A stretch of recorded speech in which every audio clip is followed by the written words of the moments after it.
when the going got tough, you caved. Netanyahu said his message was being broadcast on loudspeakers into Gaza. Lay down your arms. Let my people go. Free the hostages. All of them. The whole 48. Free the hostages now. He held up a map of the region titled The Curse. Former FBI Director James Comey and President Trump traded barbs on social media after the Justice Department indicted Comey on charges of obstruction and making a false statement when he denied leaking information to the press during Senate testimony 5 years ago. CBS News Face the Nation's Margaret Brennan. Comey says he has faith in the justice system in terms of how this would play out. In other words, an indictment is not a conviction, and he seems to be very confident that that won't happen. In his Instagram post, Comey said, "Bring on the trial." On Truth Social, President Trump called Comey a bad cop. Defense Secretary Hegseth summoned hundreds of generals and admirals from around the world to a meeting in Virginia next week. The Pentagon hasn't said why. Correspondent Charlie Daggett. A lot of questions here. So why Secretary is meeting them in person rather than on like a secured video conferences in the past? Aside from security considerations of having all that brass in one place at one time, it's going to cost a lot of money to fly them in from all over the world. Meteorologist Craig Allen is keeping tabs on a hurricane that formed this morning in the Caribbean. Humberto should stay away from land areas even into the weekend, and as the track continues to bend a little bit more to the north and then eventually to the northeast, staying in between the United States and Bermuda. Number of babies born with syphilis is still rising. CBS's Michael George. New CDC data shows cases of the sexually transmitted infection, which can be passed from mothers to babies, are up nearly 700% since 2015. The data also shows other sexually transmitted infections are declining in the U.S., with experts crediting greater awareness and prevention tools. Syphilis in newborns has been linked to lifelong issues like hearing loss. The Dow is up 358. This is CBS News.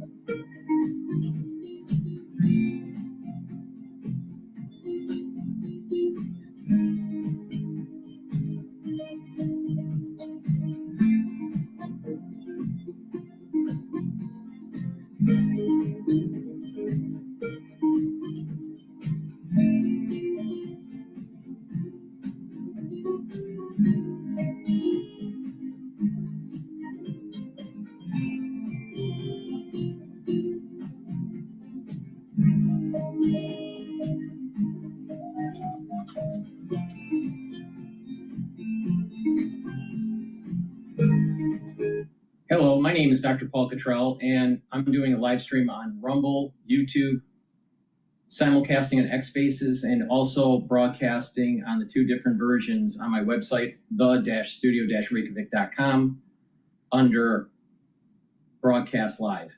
So thank you for joining. If you have a question, just type it in the text or ask for the mic on X Spaces. You can follow me on X or GETTR. You can subscribe to all my channels. Please do. I have 4 channels on YouTube, Brighteon, Bitchute, and Rumble. Please subscribe to all the channels. All the links are in the description of this video and all my videos. If you like the work that I do, everything I do is for free. I put thousands of videos out there for free for individuals to understand the news in my perspective. If you'd like to help to support, please share the links. Ask your social media to follow me. Make sure you subscribe to all the channels and help through donations. You can donate through Stripe, PayPal, or Buy Me a Coffee on my website on the homepage at the very bottom. You can be a paid member to my Patreon channel and or be a paid member to my Substack. I have a new Substack link, so please click that link and subscribe. That helps to support the free content that I provide everybody. If you pay attention to what I have to say, you'll learn about what's going on in scientific endeavors, what's going on in the market, my perspective on international policy, and how it's forming potentially World War III, and how to improve your health and wellness. So thank you for joining. I greatly appreciate it. Please go to my store, the-studio-reykjavik.com, and get the great products that I offer. If you follow the protocol, you will slow down the aging process improve your immune system, and be prepared for the fall and winter. It is going to be problematic in the United States, especially, so be prepared. If you've been listening to me regularly, you'll know exactly what to do. Please go to my store, the-studio-reykjavik.com. Get the structural nano silver soaps. You can get it in lavender, in peppermint, very high quality soaps. You can also get them in charcoal tea tree and in lemongrass. Get a few bars for your household, very high quality, way better than Procter & Gamble. Plus, you're helping support your health and supporting the channel. It's a win-win situation. Thank you for joining. Make sure you use discount 5 so you can save some money. Use all caps, discount 5. You get $5 off any order. If you spend $100 or more, you get a free gift, and that free gift you're going to need for the fall and winter season. All right, with that said, let's go back to Bloomberg. By IBKR, financial advisors switch to interactive brokers for lowest cost global trading and turnkey custody solutions. No ticket charges, no conflicts of your interest. Learn more at ibkr.com/RIA. Like I say, today it's all about inflation and inflation expectations. The major stock averages are higher. S&P 500 up 25 points. The Dow up 267 points. And right now the Nasdaq 119 points higher. All right, Let's get right to the. Let's talk about the market a little bit. So the S&P 500 is trading at 6,625. There's a resistance level at 6,700. Job data that came out this week, it seems more positive than negative, and therefore there's questions about how many rate cuts would take place this year and the beginning of next year by the Federal Reserve. So there's going to be resistance level at 6,700. Also, inflation is a little bit sticky, so that's also problematic for cutting rates by the Federal Reserve. So there's this 6,700 resistance level. Now, I still have a target, year-end target of the S&P 500 at 6,800 to 7,000. Once we get to that area, then you really need to start looking at the price structure. We may see a correction coming in the first quarter of next year, but then it will start to march back up. So right now, I'm still all in equities. 6,800 to 7,000 is the target for the S&P 500. VIX is trading at 16.44. Euro is trading at almost 17. It's 1.169. Oil is trading higher at $65.91 a barrel. BITO is trading at 18.815. Bitcoin is trading at 110. I'm a little surprised that Bitcoin is still trading, on the low side here. It should be above 120. Because the thought was that the Federal Reserve was lowering rates and the equities are going up, Bitcoin should be going up too. There's a lot of market manipulation in Bitcoin. It's not, there's no real fair value of the actual trading. There's too many big whales moving the price. And then when they stop, then it drops again. The Japanese yen is trading at 149.63. That's very positive for equities. If the yen continues to weaken, then there's higher probability that the equities are going to go up. If you start seeing the yen get closer to 140 compared to 150, then you're going to see more stress in the international markets. Now, during the tariff hit, to prove my point, during the tariff hit of April, what did you see? You saw the yen starting to strengthen, getting closer to 140. And equities were tanking. So we're going to see, this is positive, to see the VIX low, the Japanese yen depreciating. Those are all positive signs for equities to move towards that 6,800 to 7,000 mark for the S&P 500. Natural gas, early in the morning trading, pre-market trading was trading at 3.248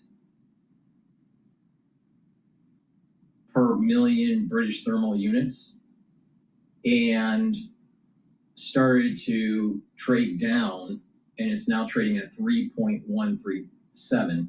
There is a slow inch up As we move into the fourth quarter of this year, we should see a 3.4 mark, maybe even a 3.5 mark for natural gas. And that ties into oil. Oil's a long ETF for natural gas. Cold, spelled with a K, is the short for natural gas. And oil is trading at 26.61. Intraday, it was trading as much as 28 point, not intraday, pre-market, 20.50, around 20.50. So it definitely, natural gas, is moving up and down, but I think that over time, we're going to, especially in the fourth quarter, we're going to see closer to 3.4, 3.5 mark. All right, with that said, let's go back to Bloomberg here to talk about the UMich data. Decrease, but overall consumer views continue to be quite subdued about the future of the economy. We're seeing this for all index components and across multiple dimensions of the economy.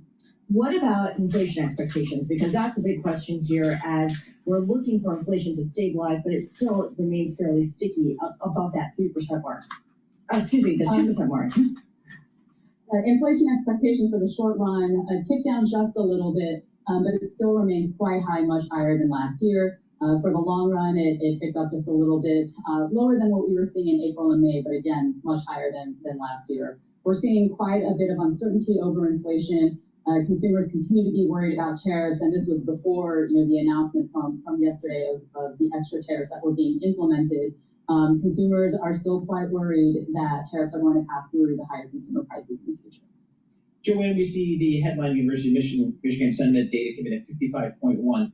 Where would you like to see that? Where's a reading that would signify, hey, we're in good shape here? 65. We want to see several months of sustained improvements, and that's not what we've been seeing over the course of 2025. Over the course of this year, we've seen pretty dramatic declines, and then we've kind of been bouncing around in the 50s. This is not a strong reading, and for signs of confidence from consumers, we need to see an upward trend. Very good, Joanne Shu. Thank you so much. We appreciate that, Joanne Shu at the University of Michigan. So coming up, we're going to have a discussion. Anne-Marie Hordern, a Bloomberg television anchor with the Egypt Foreign Affairs Minister Badr Abdelatty, talking about that part of the world. And it's been at United Nations Week. It's been a busy week for world leaders here, even in New York City in particular. Absolutely. I mean, we've seen people come into the Bloomberg office. We've, of course, held the Bloomberg Global Forum where we got to speak with heads of state. Lots of pension fund guys running around because, they have to make their case to these government officials and kind of hear what the pattern is, what the trend is in terms of raising money. Yeah, absolutely. So, again, a busy week here in New York City with the United Nations General Assembly. A lot of news coming out this week, and a lot of government officials making their way. We're going to talk about it right now. The Egyptian Foreign Affairs Minister Badr Abdelatty speaking with Bloomberg television anchor Anne-Marie Hordern. Let's take a listen. We welcome our viewers on television and radio for this important conversation as we've seen a ton of dialogue happen around this UN General Assembly when it comes to the changing geopolitical landscape. And I'm now joined by Egypt's Foreign Minister, Badr Abdelatty. Minister, thank you so much for joining us. Thank you so much for hosting me. You are part of one of the most significant meetings to take place at this UN with President Trump and other Arab leaders. What did the president tell you about how the U.S. sees the path going in terms of ending this war in Gaza? Well, it was a very, very encouraging meeting. It was I want to pivot over to this UK digital ID that was announced yesterday. It's not, I believe it still has to pass through Parliament, but Starmer announced it. It was all over the BBC and last night's news on GB News. Lots of discussion about this. But before we play the video by the BBC, which is state-run, I want to give you my opinion about this concept that I brought up a long time ago, more than 5 years ago, about the Bio-Patriot Act, all right? And even the precursor to the Bio-Patriot Act. So the precursor to the Bio-Patriot Act is the Patriot Act that came right after 9/11, a big event And then there was an overreach of government control. That was the Patriot Act.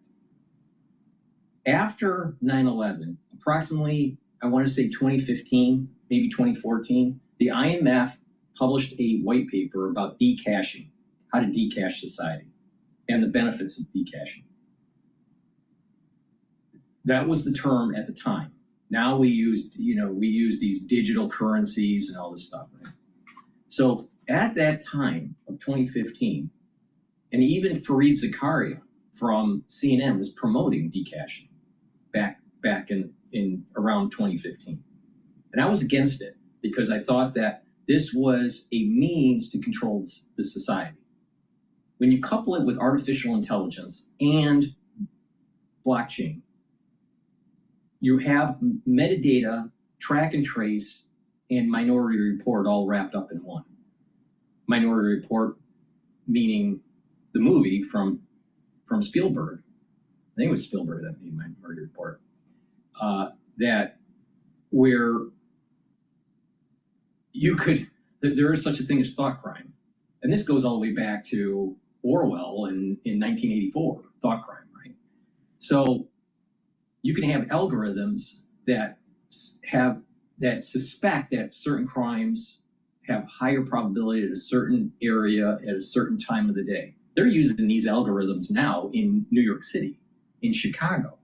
All right, but these algorithms aren't so much tied to high-end AI. It's more lower-end machine learning and regression analysis, understanding behaviors of certain gangs, where they're located, what type of incidences happen, at a certain time in a certain location, and you can build a regression model. So it's more based on regression models. But these AI systems are getting more advanced. So if you have an event like unfettered immigration or a war in a certain region like Europe, or civil unrest between the natives and the illegal immigrants, it ushers in further policies by the legislative body that will lead to track and trace and control. So this digital ID that Starmer is going to issue, or is trying to issue and needs Parliament approval, is what I was warning people about in 2015 and definitely during the crisis of 2020 through the BioPatriot Act. Now, what is the BioPatriot Act? The BioPatriot Act was a concept where different legislations would take hold, where there would be vaccine passports, there would be a digital currency, there would be, if you are a dissident, you would be shut off from the banking system. There would be the method through a ledger to note where your money is being spent on. You could never take the money out of the banking system. Like right now, we have coinage and dollars. We can take, in theory, all of our money out of the system. But when you go 100% digital, you can't do that. So this digital ID is one element of the BioPatriot Act that I've been warning people about. That an event takes place, scares people, and the government goes for further control. So if you're a dissident, that the government doesn't like you, and even though you're following your constitutional freedoms, the government doesn't like you, they'll shut you off. Look at what happened with Freelander in Canada during the trucker protest.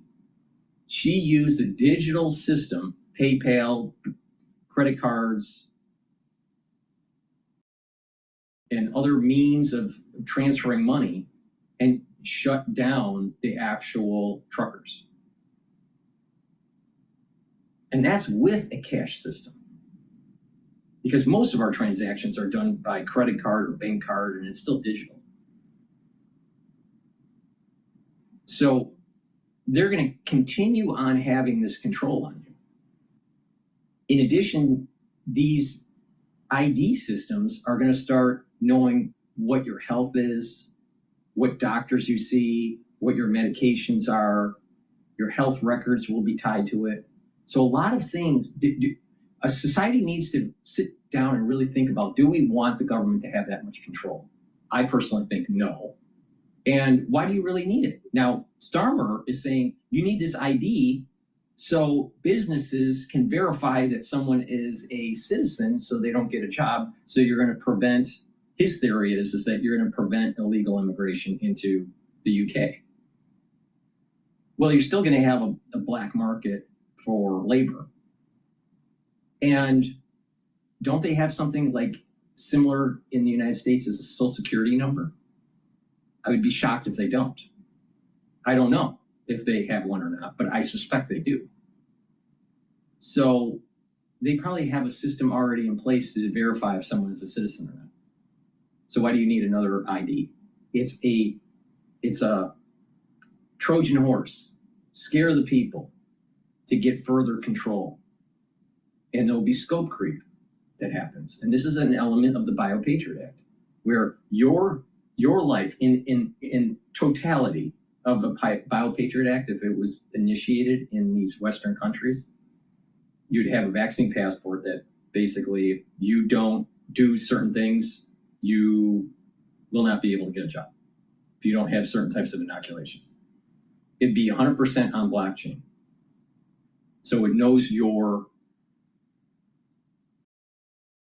spending in high fidelity. And it could shut the system down, shut you down, and prevent you if you aren't obeying the dogma of the day or the zeitgeist of the day by the government, from the government's point of view. Look at what happened during 2020 with Facebook and with YouTube. If you didn't push a certain narrative, you were canceled. You lost your channel or whatever. And that's benign compared to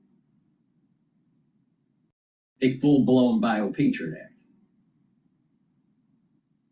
So the point that I'm making here is that if government has too much control, you will not be able to use your civil liberties to express your discontent. And therefore you have less control. But you're going to be safer, just like what Benjamin Franklin said. You take away your freedoms for safety, you don't have safety nor freedom. This is exactly the point.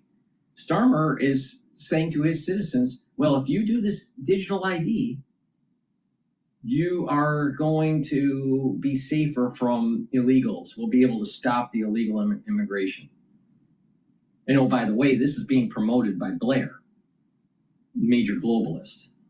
It was under Clinton and Blair where globalization went on steroids and illegal immigration, all right, over time. But the point here is that Blair and Clinton were the leaders of that big push for globalization. Now, the beginnings of it were the liberalization of markets between Reagan and Thatcher. But it was really Blair and Clinton that really pushed what we would call this modern globalization. All right, so we have this potential problem that's starting to arise. Will the UK people, the citizens, push back on the government, push back on Blair, push back on Starmer, and prevent this digital ID? Because the digital ID is an element of this Biopatriot Act concept. Because if you have an ID, then you can link everything together. You can link your banks. You can link your vaccine. You can link your health. You can link your party affiliation. You can link everything. So if you are a dissident, in the eyes of the government, there are means of shutting you off. This adds into this whole concept of social scoring. Now, this is not science fiction. Technologically, we can do this. And it is being done in China. People get low social scores. They can't use the train. They can't get a job. They can't use certain services. Blair wants you to use this ID where it allows you to log into the internet. So that they're tracking you there too. This is too much power for the government to have, any government to have. So don't fall into the same hoodwink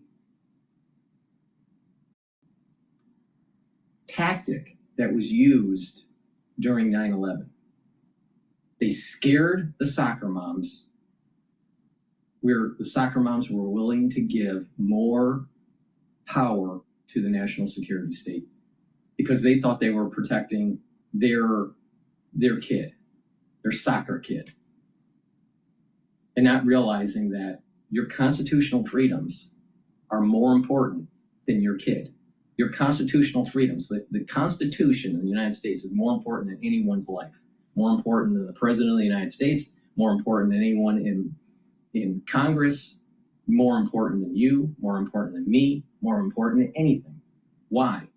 Because it isn't it's a document that shows a rule of law and allows for freedoms for all. If you don't have that, it's going to be helter-skelter. So if you're giving away freedoms for safety, then you are saying that your life is more important than that document. And that's egoism. And that is not the ethos of what that document was all about.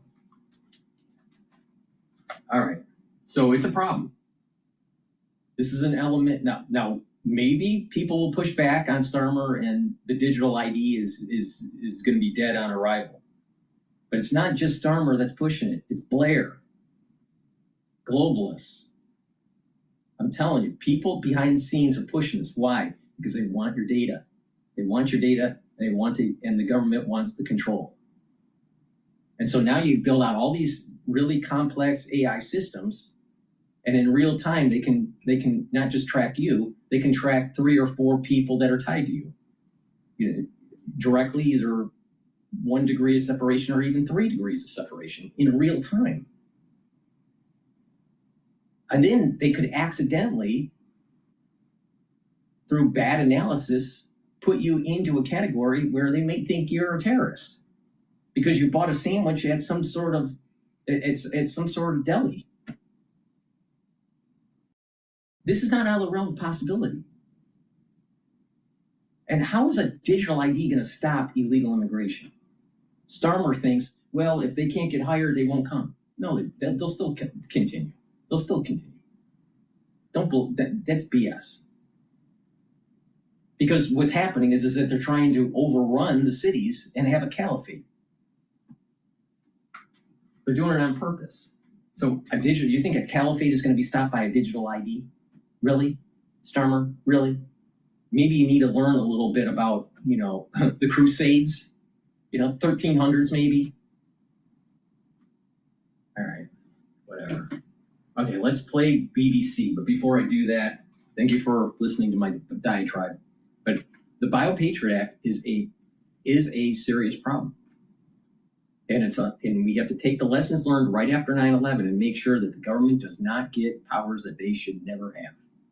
Because once a national security state has those powers, it's very hard to get rid of them. Please go to my store, the-studio-reykjavik.com, get the toothpaste, get a few tubes of this toothpaste for your household. This is very high quality toothpaste. It will whiten your teeth, freshen your breath, help with the health of your gum line, and reduce inflammation at the gum line. With good oral hygiene, you're actually helping your vascular system and your valvular system. Now, in the fall and the winter, because of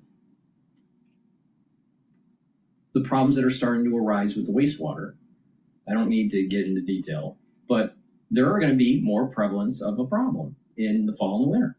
You need to take structural nanosilver to mitigate it. This toothpaste has structural nanosilver. So if you're brushing your teeth with structural nanosilver, don't you think you're mitigating something? Don't you think you're neutralizing something? And this is the reason why I keep on saying, use this toothpaste because the other toothpaste that you're using, it's not as effective. So please go to my store, the-studio-reykjavik.com. Get this toothpaste. Be prepared for the fall and winter. Use discount 5. You get $5 off any order. If you spend $100 or more on any order, you get a free gift until supplies last. And that free gift you are going to need to reduce the severity of what's coming in the fall and the winter. Now, I'm the most comprehensive person on this subject matter. Nobody in the whole world is better than I am. So you better listen to me, because what I have to say works.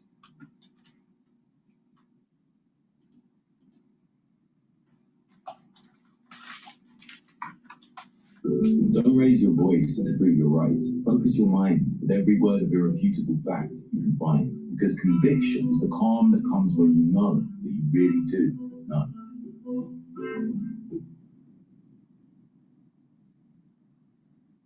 Come on. If your pet goes from weird to weirder, drooly to... Keir Starmer is expected to announce plans for a digital ID scheme, which will be compulsory in order to work in the UK. The government says it will take aspects of similar initiatives in other countries, including Australia, where digital ID is used to access private services, Estonia, where it's used to access children's records, and Denmark, where students can store information about their education. Also India, where it's claimed a similar system has saved billions of dollars in fraud. Civil liberty groups and opposition parties have raised concerns about privacy and said the measure will... Where's the scare tactic? Immigration and fraud.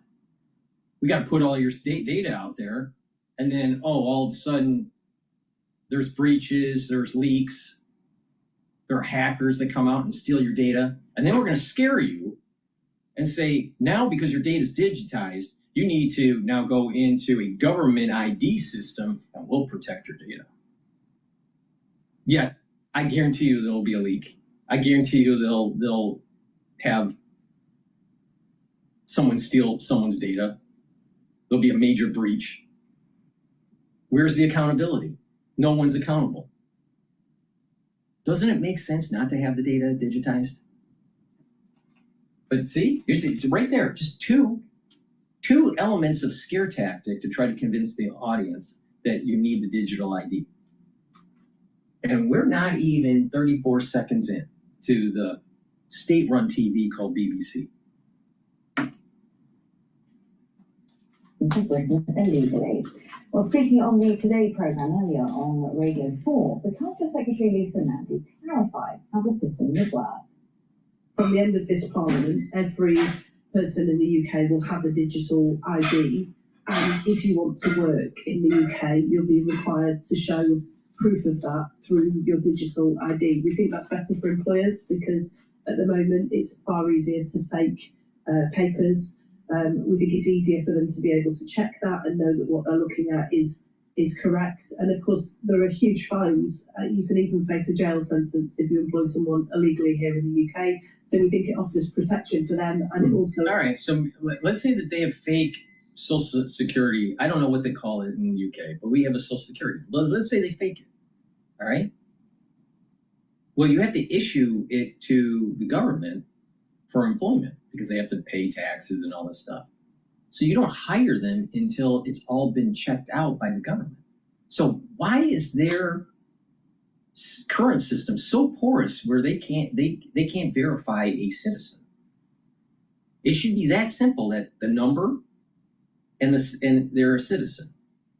All right, and we're already computerized, and they probably would know that that number and that is a citizen with the name if the name matches, and where they live and where they're employed.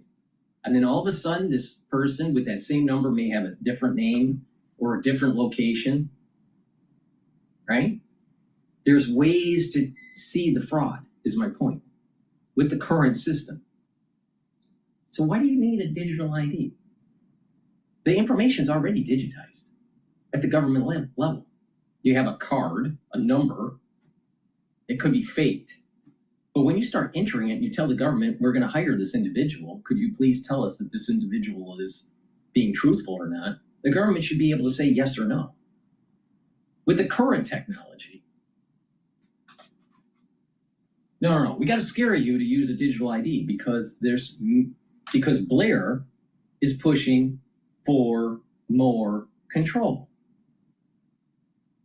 Now, if this is state-run TV, which it is, BBC, then MI6 and MI5 would love to have more information about its citizens. More information is better for national security state. Well, what about constitutional freedoms? What about the Magna Carta? Hell with the Magna Carta. It's all about the national security state and protecting you from terrorists. Just to make sure that anyone who comes to this country who is working is doing so legally. I want to get clarity, if I can, about whether this is compulsory. Now, you've just said something important. Every person in the UK will have a digital ID.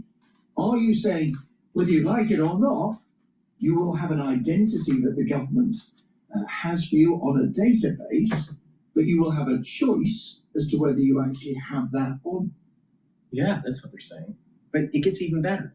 Because society has become so dumbed down because of TikTok and 30-second dopamine hit that people can't even read a fucking book. So you really think that most people in society are going to really pay attention to the scope creep that Blair and Starmer is pushing? Probably not. Probably not. Because all you got to do is fear them. All you got to do is have, like, let's say, a terrorist attack in London. And then, boom, it pushes for ID. Everyone's going to go, oh, my God, we need to have this ID to prevent this from happening again. Meanwhile, it was probably a false flag by the MI6. Mobile phone. Yes, I think that's probably right. So every single person will have a digital ID and they'll have to have a digital ID, but they won't be required to use it on a daily basis. This is not like an ID card where you would be asked to show it as you're moving around. Many of the listeners will have been to other countries where you're required to carry an ID card at all times. That's not what we're proposing. It's not a card, it's a digital ID. But someone could turn up at your factory to have it on your phone or carry it around. Forgive me, but someone could turn up at a factory or an office and say, prove that you have a right to work here. Prove, in other words, that you have a digital ID. That would be effectively compulsory for all workers. Well, yeah, but why do you need the digital ID? All you got to do is show this is the number, and you give it to the government. Whatever you're in the United States, it's called a Social Security card.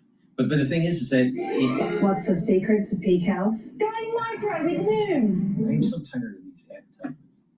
But the point that I'm making is there's a system that they already have. The government should be able to understand if they're a citizen or not. The problem may come in is that if they have the number and they have the same name that's in the database. But there's got to be means to be able to triangulate to see if that person is somewhere else in the country and currently working. Because obviously you won't be able to work in two different locations at the same time. You can't occupy two different spaces at the exact same time based on just current physics.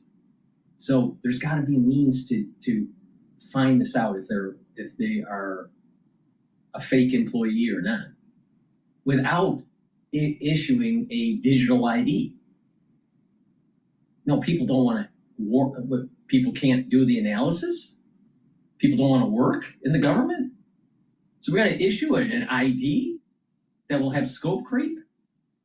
And then you plug it into an AI system that could predict that maybe you might do a crime and therefore we're going to shut you off. These novelists, sci-fi movies, they've explored all of this issue.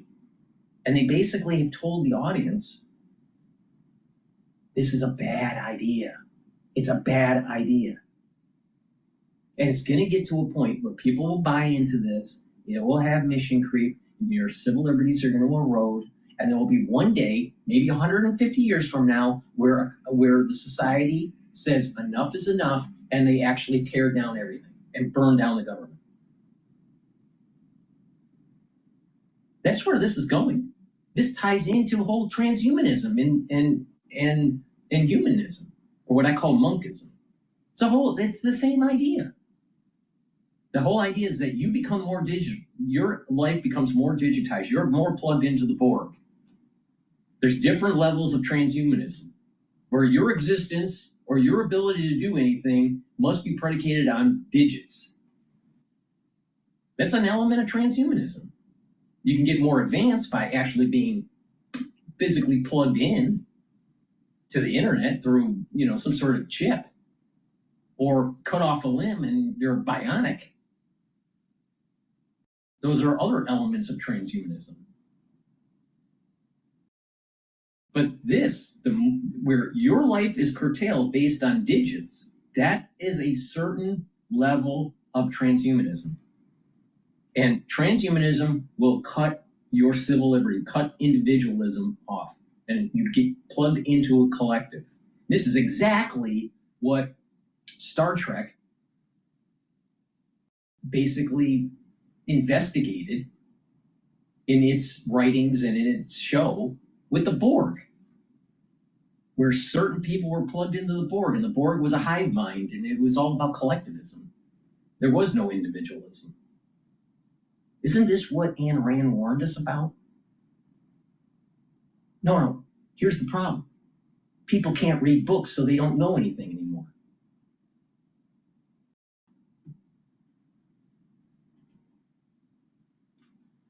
At a factory or a workplace and ask for checks to make sure that everybody who was there had the right to work in the UK, you wouldn't be required to have that with you at the time, but you would be required to have a digital ID and be able to produce that. That's why I'm puzzled, you see. There are lots of arguments for digital ID, which have nothing to do with migration. For convenience, lots of countries like Estonia, India, all sorts of countries introduce them, save people time, they save people carrying papers around with them or dicking around, but that's not the government's argument.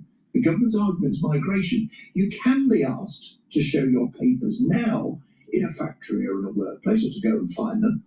So what on earth difference is this going to make? Well, first of all, it's a much more rigid system. At the moment, for example, you show you give your national insurance number to prove that you have the right to work in the UK. That's not linked to any kind of photo ID or anything else. So it's far easier to pass off somebody else's national insurance number as your own. We've seen a rise in the amount of identity theft and fraud. People losing documents only then to find that somebody else has taken over their identity. And, I have many constituents who get in touch nowadays in a way that I didn't 14 years ago when I was first elected, saying that somebody has... So it's going to stop. It's going to stop identity fraud. Really? Maybe identity fraud is going to increase. Because where did the identity frauds really ramp up? When people start using digital systems. So they're asking to use more digital systems that can link lots more data together. And it's going to be protected by the government. The government is going to be so protective of your data. Really? Really? Look at the breach that took place with the IRS in the United States. And people's information was stolen. So this is not, the breaches aren't just private companies. It's government agencies.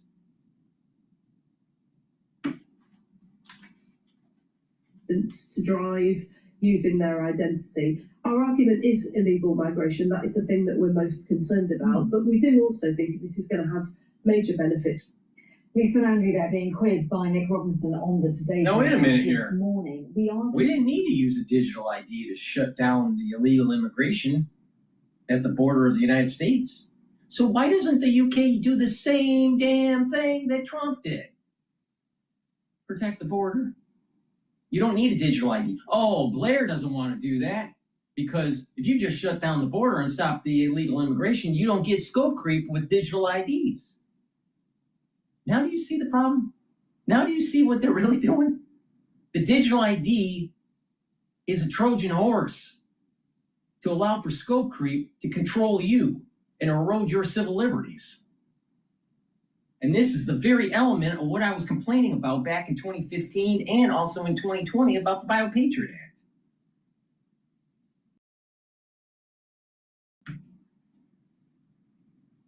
talk to our political correspondent to get a little bit more clarity about the nature of this digital scheme. But first, let's talk to Kieran Pedley, who's Director of Politics at the market research company Ipsos.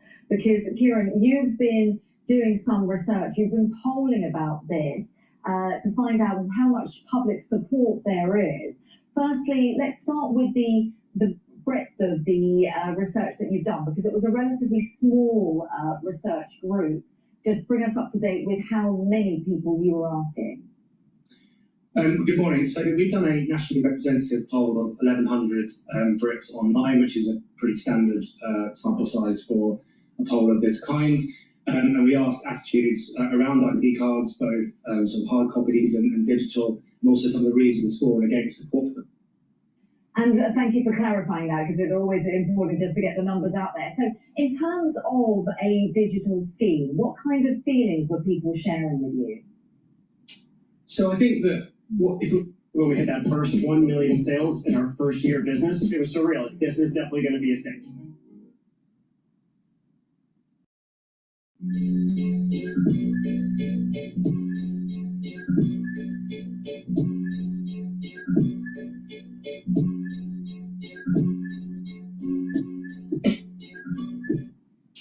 So I think that if we're going to summarise the research in a sentence, what we see is that there is broad support for the principle of ID cards. But then when you put the arguments for and against them to the public and ask about digital ID specifically, the picture is more nuanced. Mm-hmm. So to put numbers to that specifically, 38% of the public say they support the principle of digital ID, 32% oppose. So more in support than oppose. But less than a majority, less than half in support. And the reasons for support tend to be around convenience and the ease of being able to prove your identity. Also, there is some specific. This is exactly what Benjamin Franklin, who's a lot smarter than you or I, and he was self-taught.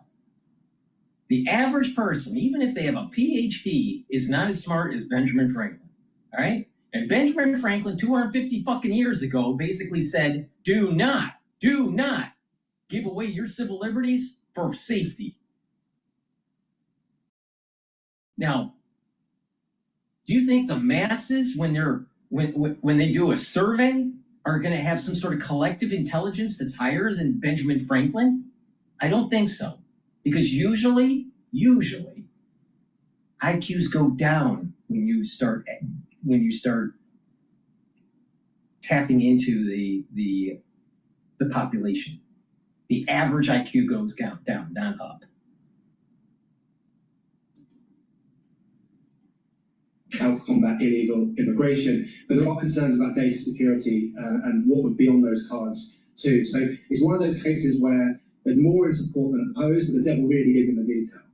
And it's that kind of detail that we don't have at the moment, which I guess makes your job very difficult. But when you then press people, what kind of questions were you asking them? Were you talking about, say, DNA information, or were you talking about other types of information that potentially could be on this digital ID scheme? Well, I think when you think about digital ID, our polling at Ipsos shows there are two broad concerns that the public have that the government will have to address. One of them is about the government itself. Trust in government is pretty low at the moment. And so there are just over half of the public are concerned about the government's ability to roll out a scheme of this nature securely. On the information that would be contained on cards specifically, the public are pretty relaxed, it's fair to say, to have their photograph, their date of birth, perhaps information about their next of kin or their national insurance number. This is information people are reasonably relaxed about. But if this card was to include information such as your DNA, fingerprints, and perhaps sensitive information around your social security history or maybe your religious background, this is what concerns people. So again, we can give the headline numbers. But it's a Trojan horse. There will always be scope creep. Always. Always. Not maybe. Always. So what happens is you have a digital ID for maybe 10 years, people get used to it, blah, blah, blah, and they go, well, let's add in your medical records and it'll be easier for your doctor to assess your health. Ooh, you know what? There's a lot of advancements on being able to treat diseases if we know your genomics. Meanwhile, you have a government that's doing warfare, and the more you know about the genetics, the more you can target the bioweapons. I'm telling you, this is a bad idea. And it's an element of the Biopatriot Act that I've been complaining about for the last 5 years. And people are too stupid. People are too stupid to fight back. To say, no, we're not going to do this. And if you do it, we're going to burn down the parliament. People need to stop this crap. The same thing in my country, in the United States. If the government wants to keep on pushing this kind of stuff and erode our constitutional freedoms, it is our right and obligation to truncate the government and bring in a new government that follows the Constitution. No, but what happens is you got K Street that's bought by a bunch of billionaires. They're going to make a ton of money on this fucking shit.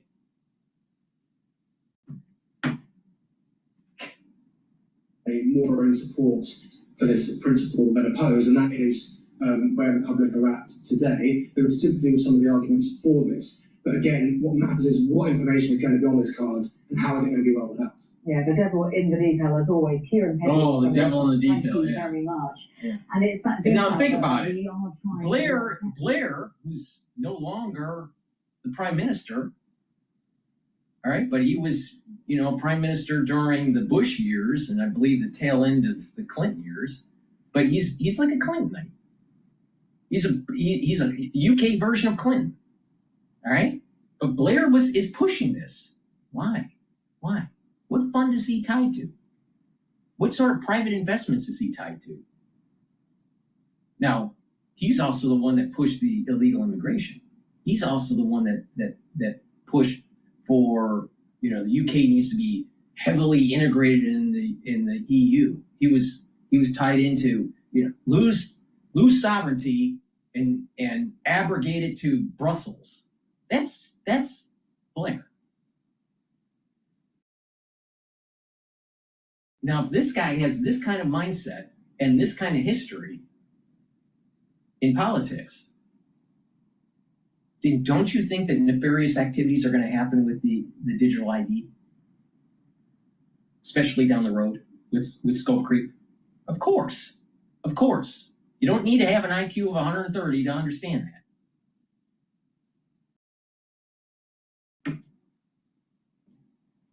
We are trying to analyse, and we've been hearing earlier on from Lisa Nandy. She was talking to Nick Robinson, my colleague, on the Today programme on Radio 4. Let's cross over to our political correspondent, Harry Farley, who joins us from Westminster. And Harry, it's that detail that we're kind of lacking in at the moment. Let's just start with whether this is going to be mandatory, because there was a question mark over that. There was a question mark over that. So this will be compulsory in order to work in the UK, and that's the distinction that the government is making. So in order to get a job in the UK, you will have to have this digital ID card. So if, for example, if you're a pensioner, for example, or not working for other reasons, you will not have to have one. So it's not compulsory for absolutely everyone, and the government, that's one of the ways that the government is hoping to mitigate some of those concerns that, for example, the Liberal Democrats have expressed around. So let me get this straight. For the ones that actually read 1984, they're getting ready to retire or are already retired. And so they don't need it. But the ones that can't read, that didn't read 1984, they don't know any better. So let's have the ID. Not having a smartphone, struggling with access to the internet and so on, being excluded from a universal compulsory system. This is compulsory in order to work in the UK. But so everyone, whether you're a UK citizen or not, in order to work, will have to have one. In terms of some other details that we do know, it will be held on people's smartphones, much like contactless mobile payments, for example, or having a boarding pass when you board a flight. You'll have to have one in order to work by the end of this decade. The government wants to have this scheme up and running by the next election. You won't have to carry it with you at all times. You won't be asked to produce it in the street, for example, but you will just need it for those right-to-work tests. And in terms of those other details, the government admit that they're going to consult on this. There will be a 3-month consultation announced, and then there will be legislation that has to go through Parliament. This will require a new law to bring this out. So we're not talking about this happening immediately. This will happen, consultation for the next few months, and then likely legislation next year. Yeah, they've got an awful lot to work out in terms of the detail, given that they want to implement this before the end of this political term, parliamentary term. But just in terms of the aspect of whether it's compulsory or not, I wonder, do you know, Harry, do we even know yet whether this is something that will be generated automatically, say like a national insurance number is, as we approach our 16th birthday many years ago, arguably for me, but when you get to that point, you automatically have a national insurance number generated. Is that where we are going with this? But then you don't have to have it on your phone, or is it something that you opt into, so you have to apply for it? It's a very good question, and to be honest, those kind of details will come in the consultation afterwards when we get the details of that legislation. But one of the other things the government's going to consult on is exactly how much information is going to be on these cards. It's really interesting hearing about the polling there, about the levels of public support for the principle. It's not the rollout. It's the scope creep that's the issue. Hello?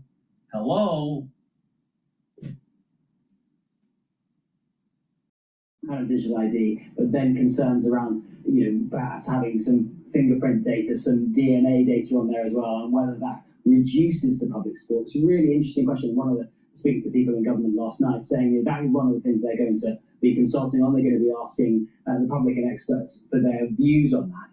And that will also have a bearing on how much this will cost, for example, because obviously the more information attached to these IDs, the more it will cost. One of the things that a government advisor said to me last night is he said they are not at the moment thinking about linking this to medical records. So that's quite important to remember. They're not thinking of doing that at the moment. Yeah. And he also makes the case that he thinks that in the last 20 years or so since we last had this debate, the government's view is that the public have shifted and they are more used to having types of ID on smartphones, on digital devices. They're more open to that idea. And the government's argument is that, listen, this will have a fraction of the information that, say, the supermarket loyalty card has on it, and even smaller fraction than social media companies have about people. So their argument is that they think the public will support this, that attitudes to forms of identification have changed, and I hope this will have the public support. It's worth saying, though, it has united the other parties in opposition to this. The Conservatives and Reform say this won't help to clamp down on illegal working. That's one of the justifications for the argument. And the Liberal Democrats and others expressing concerns about civil liberties, and particularly those people who might be excluded, for example, who don't have a smartphone. Harry, as always, thank you. What happens when the scope creep happens? What happens when the scope creep happens and you fall in the category of a dissident group within your country and they shut you off and you can no longer travel or buy groceries or whatever, and you have a bad social score? Look at the problems that they have in China. All right? Then what are you going to do? What are you going to do then? I'm telling you, if governments keep on intruding on people's civil liberties, the people will rise up and there will be a revolution very similar to the French Revolution. And the ones that are in power, the oligarchs and the managerial class that's running the governments, they're literally going to have their head chopped off on a guillotine. Now, when that's going to happen, I don't know. Maybe 150 years from now. But the thing is that they're going against the civil liberties of their constituency. Now but we need to do it to keep you safe. Why not just stop the illegal immigration? No, we need to issue an ID. Please go to my store, the-studio-reykjavik.com, and get the vitamin C and magnesium. Vitamin C will help with your skin, but vitamin C and magnesium also helps with your immune system and your brain function. Super important. And oh, by the way, I've been telling you, because of the crisis of 2020, you're going to know about 30% of the people that are age 40 or older are going to be getting early onset of dementia. 75% of those people are going to have it due to ischemic dementia, either because of microclotting or microbleeding. 24.5% or so are going to get it because of amyloidosis, and about less than 0.5% will be getting it because of prion disease. So you better start protecting your neurons. Magnesium and zinc protects your neurons, helps with your immune system. You know, by the way, if you keep the inflammation down at the cerebral level, you're increasing your chances of neural health, positive neural health. Please go to my store, the-studio-reykjavik.com. Get the vitamin C and magnesium and the magnesium and zinc. Boost up that neural health. But if you don't pay attention within the next 5 years, you start seeing this problem, don't be surprised. You've been warned. Please go to my store, the-studio-reykjavik.com. Get the cleanse, which is 30 parts per million, or max 35, which is 35 parts per million. Use it the same way. Take a teaspoon a day, swish in your mouth, gargle about 20, 30 seconds, and then swallow it. What that will do is improve your oral cavity, your oral pharynx, help with your mucosal lining, help the health of your epithelial tissue. And by doing that, you're boosting up your immune system. Do that every day. I've been doing this for more than 5 years, every day. Now, if you're not feeling well, or someone around you is not feeling well, take a tablespoon or two a day and do the same thing until it's all clear. And then go back to your maintenance dose. Hit the max 35, prepare for the fall and the winter, or the cleanse. Again, cleanse is 30 parts per million, max 35 is 35 parts per million. They're at different price points. But you better be prepared for the fall and the winter.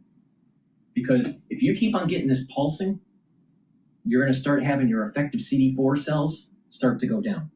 Not the total CD4 count, but the effective CD4 count. How? Ooh, the S1 subunit actually attaches to the TCR. That's the T cell receptor, and it prevents the activation of your immune system. Oh, and it also produces a lot of cytokine, pro-inflammatory cytokines. So there's more inflammation. Then you wonder why that maybe dementia might be, early onset of dementia is going to increase. I'm telling you, don't pay attention to me. You're going to be in a world of hurt. Lot of hurt. Okay, let's listen into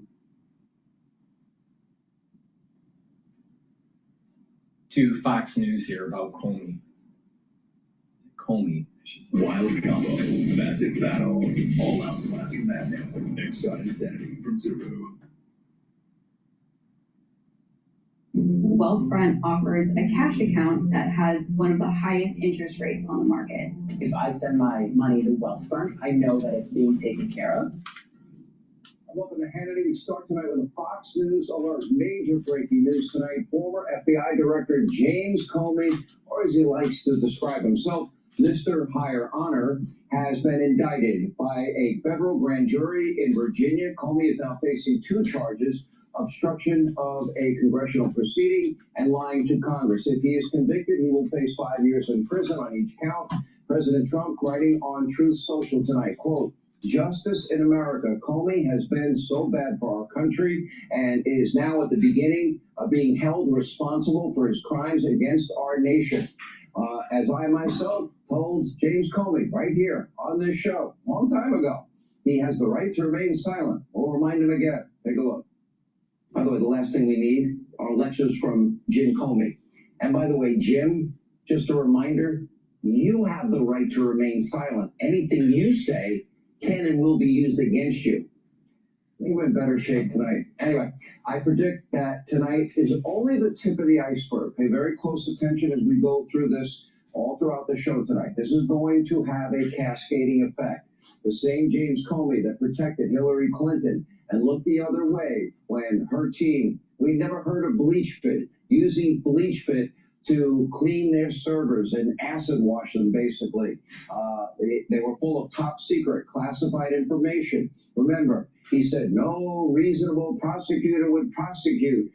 Remember, there were phones that were smashed with hammers and SIM cards removed from phones as well. Oh, and Joe Biden, of course, had top secret classified information. He didn't get raided. Hillary didn't get raided. No reasonable prosecutor would prosecute. Only go after Donald Trump and Mar-a-Lago and go into Melania's closet.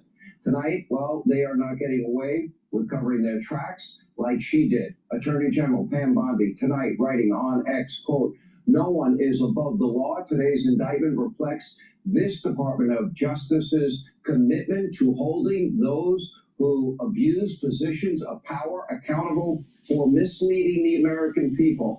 We will follow the facts in this case." And, you know, let's take this time right now to remind you of some of the facts in this case. On this program, we have spent years uncovering, unpeeling every layer of the onion of the Russia hoax and the lie. And it took a small ensemble cast, some of which will be joining us tonight, to get to the truth. We have been vindicated by the Harvard's report, the Dover report, over and over again, newly declassified information. But as alleged in this indictment, count one, on September the 30th, 2020, nearly 5 years ago, during a Senate Judiciary Committee hearing, former FBI Director James Comey denied when asked that he had authorized the release of classified information to the news media by allowing a friend and a colleague of his to be cited as an anonymous source. Take a look at what Comey said that day. Take a look. He then asked you, quote, "Have you ever authorized someone else at the FBI to be an anonymous source in news reports about the Trump investigation or the Clinton administration?" You responded again under oath, no.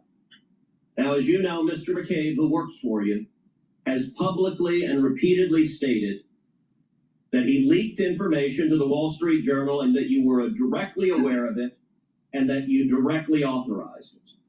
Now, what Mr. McCabe is saying and what you testified to this committee cannot both be true. One or the other is false. Who's telling the truth? I can only speak to my testimony. I stand by what the testimony you summarized that I gave in May of 2017. So your testimony is you've never authorized anyone to leak.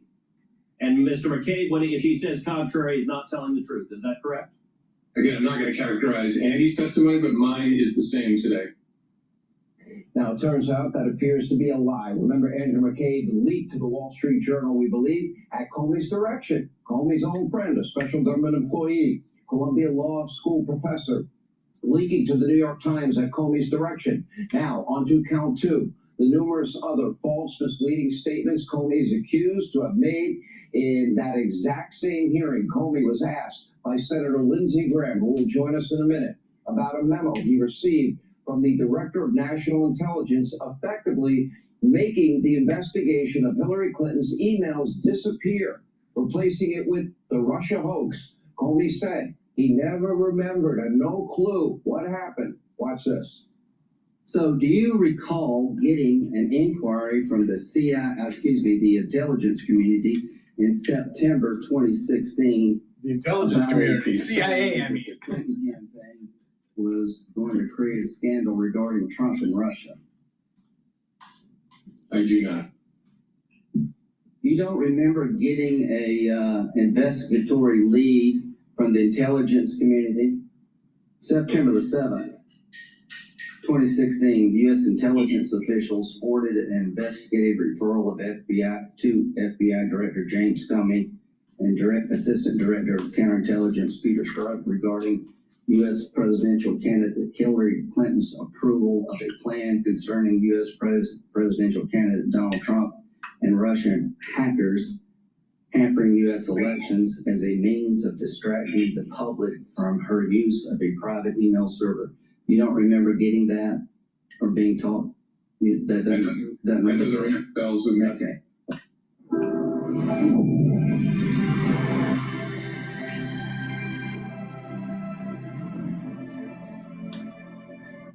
That doesn't ring bells with me. Okay. Well, that's a pretty stunning thing. It didn't ring a bell, but it did come to you.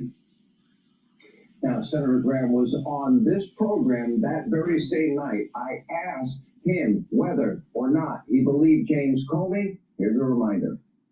All I can say is he has a convenient memory. He remembers what is damning to Trump, and when something is helpful to Trump, it's like Sergeant Schultz was in charge of the FBI. I see nothing, I hear nothing, I know nothing. It's hard to believe that the director of the FBI, in charge of an investigation of a sitting president, wasn't told, oh, by the way, the subsource who prepared the dossier, we think it's a Russian agent back to 2009. It's hard to believe they didn't tell the director of the FBI. The subsource tells us that the dossier is bar talk, not reliable, take it with a grain of salt. It's hard to believe that they don't tell the FBI director the CIA has warned us that the dossier prepared by Christopher Steele and a suspected Russian spy is all internet rumor. So here's Comey's problem. If one person can come forward and say, I briefed the director about the problems with the subsource, I told the director that the CIA was worried about the reliability of the dossier, then he is in big time trouble.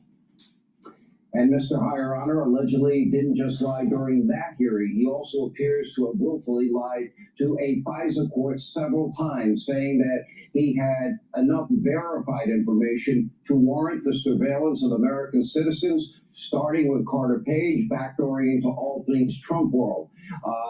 He never did. And remember, the FISA law mandates that if you present information to a FISA court to spy on an American citizen and later find out that information was false, the law requires you to go back to the FISA court and correct the record immediately. It does not look like that ever happened. In fact, if Comey and his friends could do it all over again, learn from questioning of Senator Lindsey Graham, they never would have signed the FISA warrants. Why didn't they tell the FISA court that? Listen. If you knew then what you know now, would you have signed the warrant application in June of 2017 against Carter Page? No, sir. Okay. If you knew then what you know now, would you have signed the warrant application? No, I would not. Well, I believe you didn't know that what you signed was wrong. The question is, if you had known, you wouldn't have signed it. Is that correct? No, if I had known that it contained incorrect information, I certainly wouldn't have signed it. Knowing then what you know now about all the things that we've come to find, would you have still signed the warrant application against Carter Page in October, January, and April? No, I would want a much more complete understanding of what we were. Thank you very much.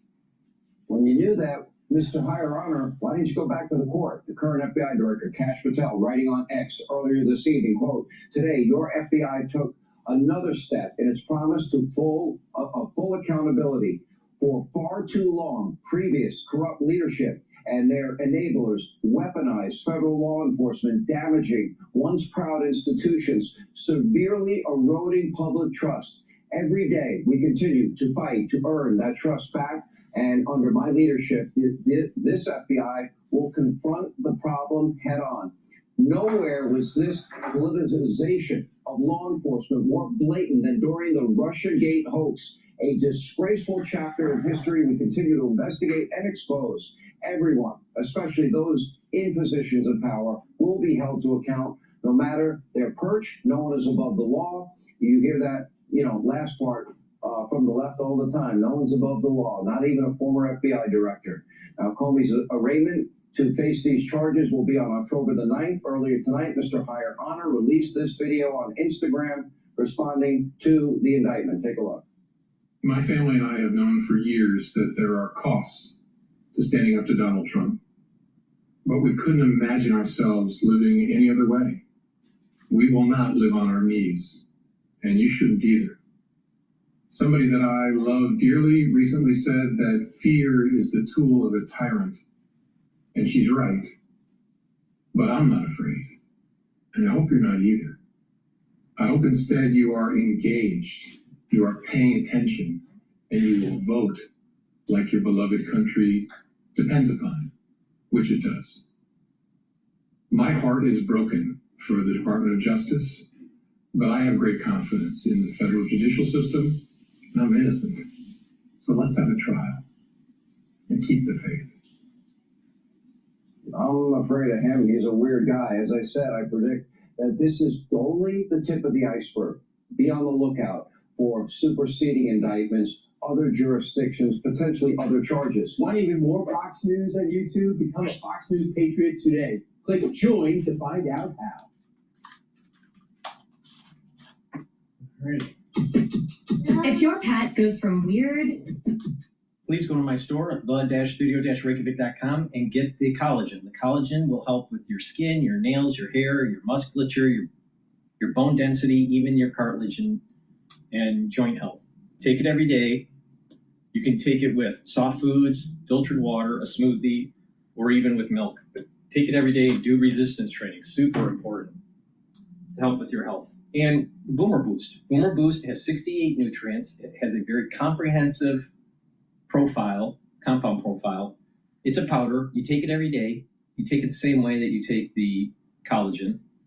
And this will target multiple systems. This will target your heart and your vascular system, your brain function, your musculature, energy levels, and rev up your metabolism. Super powerful powder that you should be taking every day to slow down the aging process. Please go to my store, the-studio-reykjavik.com, get the Boomer Boost, stack it with the collagen. You know, it's a great way to slow down the aging process and boost up your immune system and help your other organ systems, especially your brain. And by doing that, you're going to get rid of that brain fog. You'll be able to sleep better. You'll be able to concentrate. You'll be able to build up that neuroplasticity. And you stack that with a holistic approach, proper diet and exercise, doing resistance training, doing some cardio, doing stretching and balancing exercises, learning new things. These are all very positive to slow down the aging process and to boost up your immune system.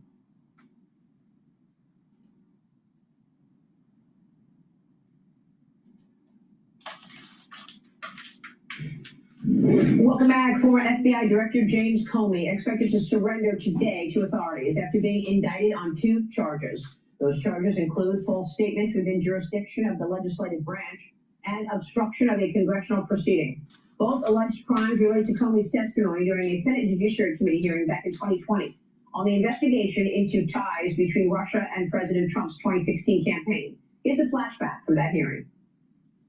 Mr. McCabe, who works for you, has publicly and repeatedly stated that he leaked information to the Wall Street Journal and that you were directly aware of it and that you directly authorized it. I can only speak to my testimony. I stand by what the testimony you summarized that I gave in May of 2017. So your testimony is you've never authorized anyone to leak. I'm not going to characterize Andy's testimony, but mine is the same today. He won't characterize his testimony, but it's the same as what he said in 2017. Yes, and by the way, I've known for years that the Russia collusion story was a made-up lie, and now we are looking at investigators wanting to know why the FBI told the media about it. Comey is set to be arraigned on October 9th in Alexandria, Virginia. President Trump responded to the indictment on Truth Social this morning, writing this: James Dirty Cop Comey was a destroyer of lives. He knew exactly what he was saying and that it was a very serious and far-reaching lie for which a very big price must be paid.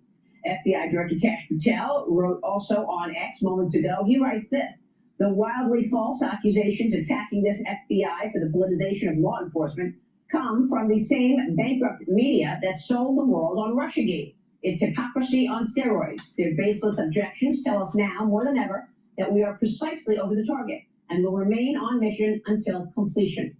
FBI Director Kash Patel told me about all the weaponizations earlier this summer on Sunday Morning Futures. Watch. I can speak to the folks that... Imagine your team only bigger, much bigger. Imagine a dedicated solution center, expanding your technical expertise. Imagine skilled MRO advisors, optimizing your workflow. Imagine a trusted... I can speak to the folks that were in our seats, our predecessors, and they intentionally failed the American public by putting on the biggest DC deception game we've ever seen. They said the FBI was the most storied institution for law enforcement, and it was. And it will be again very soon. But when the likes of Comey and McCabe and Strzok and company came in here with the James Bakers of the world and intentionally lied to a federal court, only to rig a presidential election by lying to the American public and using taxpayer dollars, likely illegally, to fund this entire operation, and then withhold exculpatory information from a federal court that I used to appear before to manhunt terrorists, that's what broke the FBI. And then when they were caught, they lied about it. Joining me now is former federal prosecutor and Fox News contributor Andrew McCarthy. Andy, good to see you. Thanks so much for being here this morning. First, give us your reaction to the indictment. Well, I don't think there's a case. you know, the things that Cash Patel that you just played that he was talking about that you and I have spoken about for years, Maria, the Russiagate stuff. I'm as big a critic of that probably as there is. I wrote a book about it. I think it was a disgrace, and history will remember it that way. This indictment is not about that, and it seems to be premised on something that's not true, which is that McCabe said that Comey authorized him to leak to the Wall Street Journal. If you look closely at what McCabe said was that he directed a leak to the Wall Street Journal and told Comey about it after the fact. So it's true that Comey never authorized it in the sense of okaying it before it happened. So I don't see how they can make that case. What about the leaking in general? I mean, what about leaking a story that they may have known was a lie to the media? Because if you're the director of the FBI, you need the evidence to say, yeah, I mean, you know, for years, congressmen and lawmakers were trying to understand, Devin Nunes, John Ratcliffe, trying to understand what's the origins of this investigation. So what was the origins of Russia collusion with Trump? And so they never really had any evidence of it, but they leaked it to the press.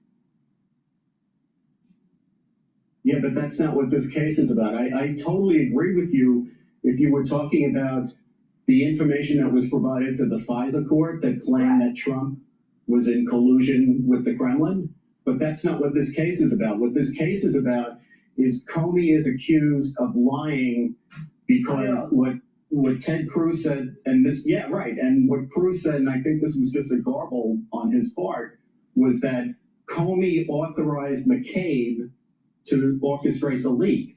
And what the Inspector General found, and this isn't even just what the Inspector General found, this is McCabe's own version of events. Right. McCabe said that he directed the leak, and he told Comey about it afterwards. Now, they have a dispute about what exactly McCabe told Comey afterwards, and whether Comey was approving or disapproving of it.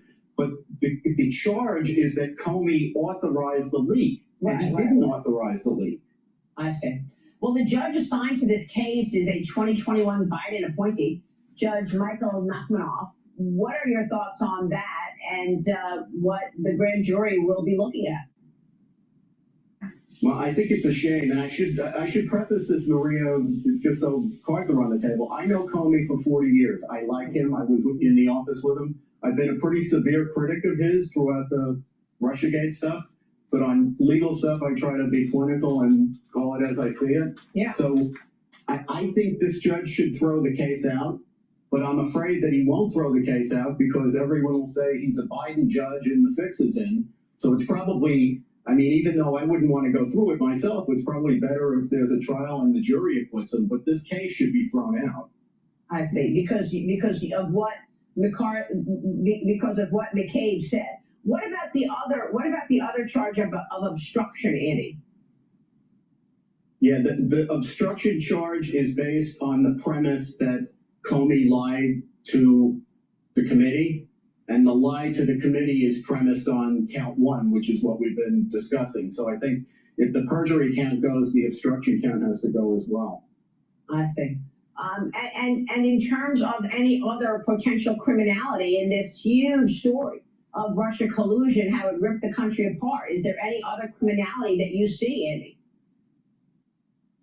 Well, I think at this point, Maria, it'd be hard to indict a lot of this stuff because of the statute of limitations. You know, most of the things we've been talking about occurred in, 2016, 2017. They went after Comey on this because it's within the 5-year, barely within the 5-year statute of limitations, which runs, I think, next Tuesday. Right. So it's going to be hard to reach back into the real problem here, which was the Russiagate stuff and the misrepresentations that were made to the FISA court in that connection. But that happened in 2016-17. It was thoroughly investigated by Durham. I know people are unhappy with what the bottom line of all that was, but it's very hard at this point to go back that far and have a case that's a live case. And of course, that's something that Carter Page would like to see, since he was totally tangled up in that FISA abuse. Andy, great to get your take on this. Thanks so much. Thank you, Marie. All right, Andy McCarthy joining us.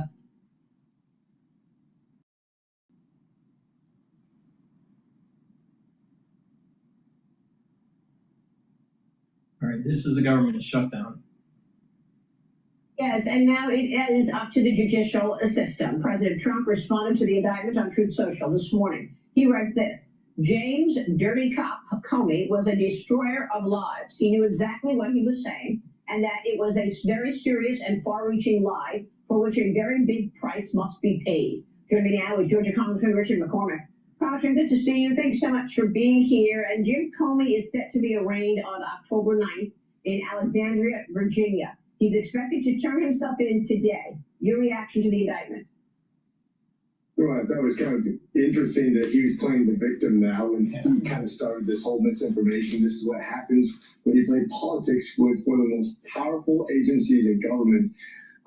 He's been messing with the truth for a whole long time, and now I think he's going to suffer the consequences. Well, I mean, part of the messing with the truth was pushing this idea that President Trump, or then candidate Trump, was colluding with Russia. And as the director of the FBI, he should have known better, right? I mean, he would have known if he actually had evidence of that, or if he was just pushing a made-up story. I'm looking forward to exposing all of the truth, not just partial truths. This is what he's been really guilty of, in my opinion. And I know this is not a court of law, but really if somebody who's picked and choose what information to release and when, and who's actually legitimate and who's not, now he gets to be judged in front of all of us for what the real truth will be. So I wonder if you read into anything about the judge being chosen here, because I know that, you know, now it's up to the grand jury, but we should also point out that the James Comey case just got assigned to a Biden-appointed judge, according to Politico. Judge Michael Nachmanoff has the case now. So what does that tell you, that it's a Biden-appointed judge? It worries me a little bit because we've seen how jaded the administration, the Biden administration was, and when they chose their lawyers, they weren't constitutionalists. But at least this will be played out in front of the public, so we all get to judge for what information is presented. And a lot of times people don't get punished, but at least will be exposed, and that's what I want to see, is the truth come out. Congressman, let me switch gears, ask you about the business at hand on the budget. And funding. There's just one legislative day to go to avoid a government shutdown. And your colleagues on the left in Congress are downplaying the warnings from the White House that a shutdown of government will cause large-scale layoffs. They're now using the shutdown as political leverage. They launched a wave of ads targeting GOP incumbents over government funding and tariffs. House Speaker Johnson wrote this on X: Democrats are holding the American government hostage in an attempt to give free health care to non-citizens, which was just outlawed by Congress.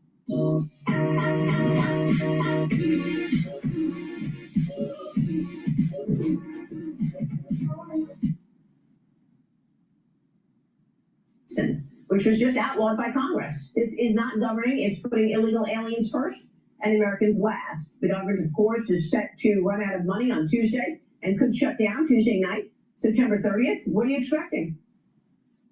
If it shuts down, this is Schumer's shutdown. Let's be clear. We passed in the House.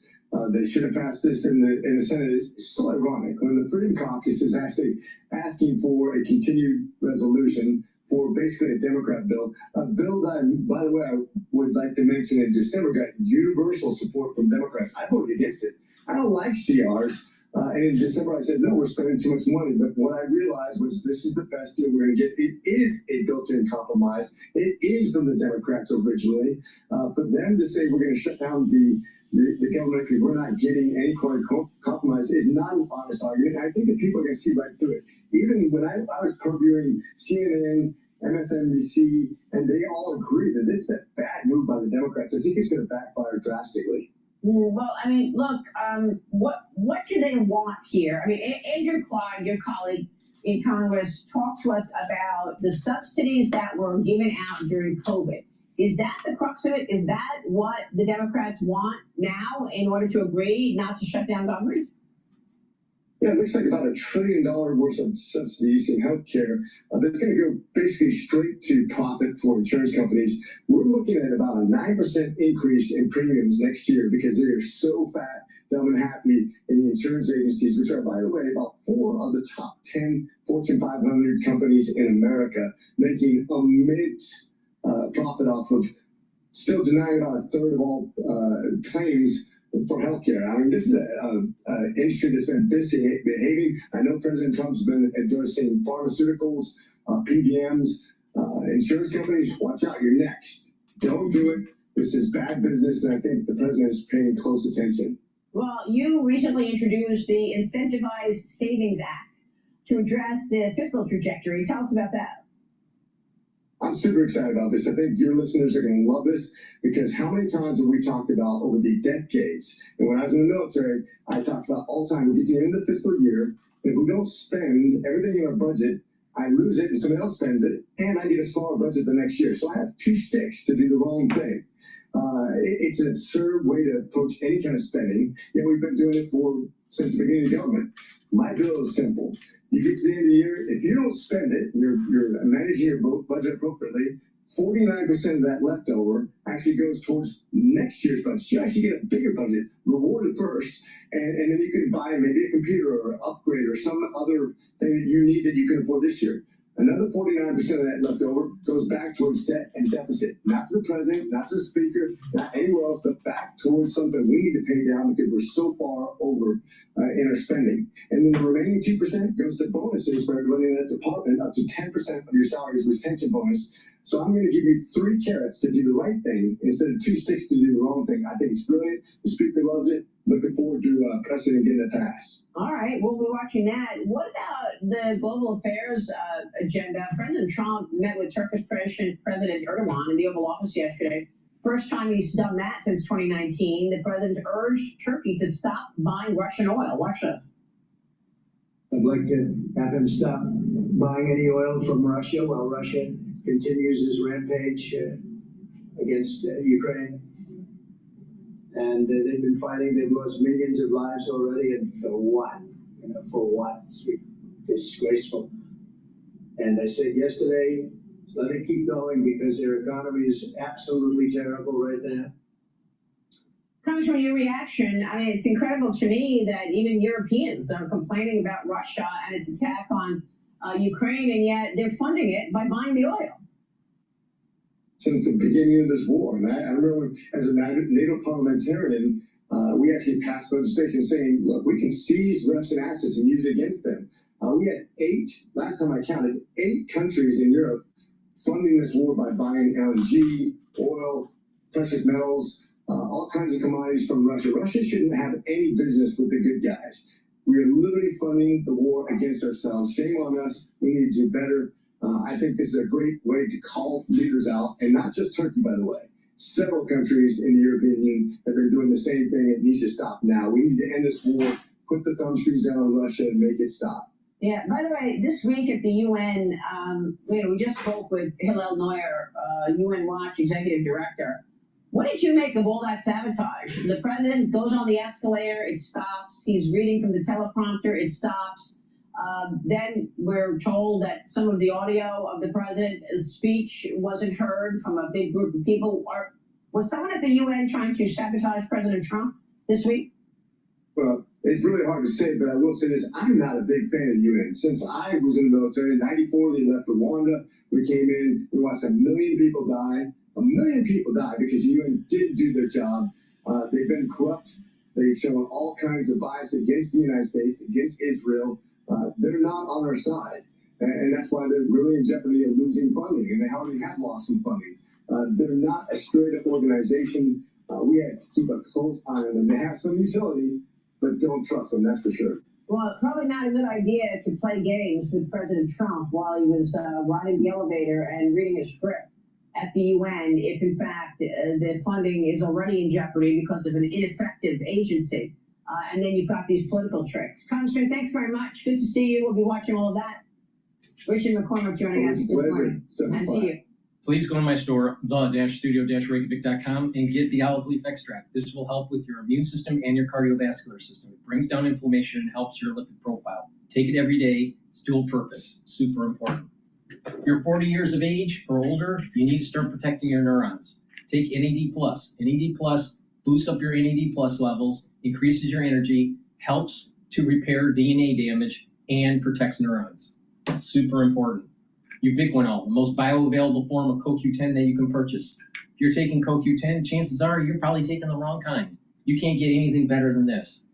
Now, ubiquinol will soak up free radicals, reduce stress in the cell, slow down the aging process, help the health of the mitochondria. You'll have more energy, and it will protect your neurons. Stack this together to protect your neurons. It's really important. You know, by the way, within the next 5 years, about 30% of the people that you know that are 40 years of age or older will probably get early onset of dementia. 75% of them, 75% of the 30% are going to have issues with clotting, microclotting, or microbleeding. 24.5%, maybe a little bit more, will have amyloidosis, building of plaques in the brain. And less than 1%, less than 0.5% actually, less than 0.5% will be tied to prion disease. And that's because of the crisis that we went through in 2020. So if you don't bring down inflammation, if you don't start protecting your neurons, if you don't start looking at this in a holistic way, you're increasing your chances of having early onset of dementia.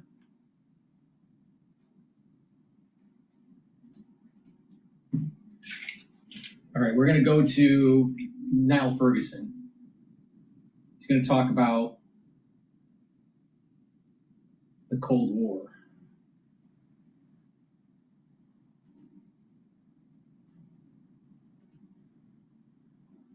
Of this directly to President Zelensky in the past is to be South Vietnam, to be a country that has support from the United States for a time, but then the support runs out, a peace is agreed, but the peace isn't stable, and in the end, South Vietnam in 1975 vanished. Do you have an opinion how to actually end this war? I do. I think you have to break the question up into two parts. Ukraine can keep the war going. It can deny Russia victory by an extraordinary combination of technological ingenuity and human courage. And that is why the war is still going, and I think can keep going. But that's only part of what has to happen. To end the war, that requires pressure on Russia that Ukraine alone cannot exert, even with its deep strikes into Russian territory. That means that the United States, plus its European and other partners, must impose much tougher and more effective sanctions on the Russian economy to raise the cost to Vladimir Putin of continuing this war. And that has not yet happened. There still is not sufficient pressure on Russia's oil exports, nor has there been sufficient pressure to reduce exports to Russia through third countries, from European economies mainly. So that's the only way I think this war can be ended. It can be kept going by Ukraine, but it cannot be ended without external pressure on Russia. Yes, there are some stresses and strains in the Russian economy, as you would expect, as we are in the fourth year of a war, which has more than doubled Russian military expenditure. But if you look at the state of the Russian economy, the most striking thing is the extent to which they have successfully increased their armaments production. It's very impressive if one looks at the statistics, and I think they check out on the battlefield. And they've done that without impacting Russian living standards. In fact, real wages and consumption and retail spending are all up significantly since the war began. So anyone who thinks that the Russian economy is on the point of collapse is deluding themselves. The reality is that the Russian economy, despite the obvious weakness relative to the Soviet past, is still capable of ramping up military production and sustaining this war effort. Let me add one other crucial point. Without Chinese support, financial as well as in the form of dual-use technology, it would be much harder for Putin to continue this war. And that Chinese backstop has been much more consistent than Western aid to Ukraine. because Western aid to Ukraine has been subject to the vagaries of American politics. In effect, the war is now a European enterprise because American military and financial aid have stopped. But China continues to support President Putin. And Xi Jinping, the Chinese leader, consistently affirms the strength of his relationship with Putin. So that is the other reason why Russia's economy is not about to fall apart. But is it possible to actually do something about the Chinese support? Because we saw a few weeks back with Kim, Xi, Putin, even Modi hugging it out at the Shanghai summit. It looks like Europe doesn't actually have the necessary power to pressure China to stop this support, right? And the US doesn't want to do it. This is the central problem from a geopolitical and geo-economic point of view that Ukraine faces. Its struggle with Russia is part of a global struggle. On one side, you have the Chinese, Russian, Iranian, and North Korean economies. You can call them the axis of authoritarians or the axis of upheaval, but they are a functional axis engaged in all kinds of military and economic cooperation. And on the other side, you have what we used to call the West. But when you look closely at the West, it's actually quite divided. There isn't consistent strategic purpose. The United States is very reluctant to impose direct costs on Russia or indeed on China. President Trump seems to want to sort these problems out with high-level summits. First with Putin, now he hopes next with Xi Jinping. I'm very skeptical that these summits are going to produce any concrete results. From China's point of view, this war is the gift that keeps on giving. The Chinese are selling drone components and drones to both sides. So they have no incentive to stop this war, and nor does Russia, because I think Putin calculates that eventually the superiority of resources in terms of GDP and manpower will give him victory, even if it costs another million Russian soldiers dead and wounded. He therefore has no incentive to settle. And this is the problem Ukraine can do nothing about. Ukraine can keep this war going with ingenuity, courage, but you can't end it unless there's a fundamental shift in the geopolitical alignment, which I don't see. I want to remind you that we have a membership program at the Kyiv Independent.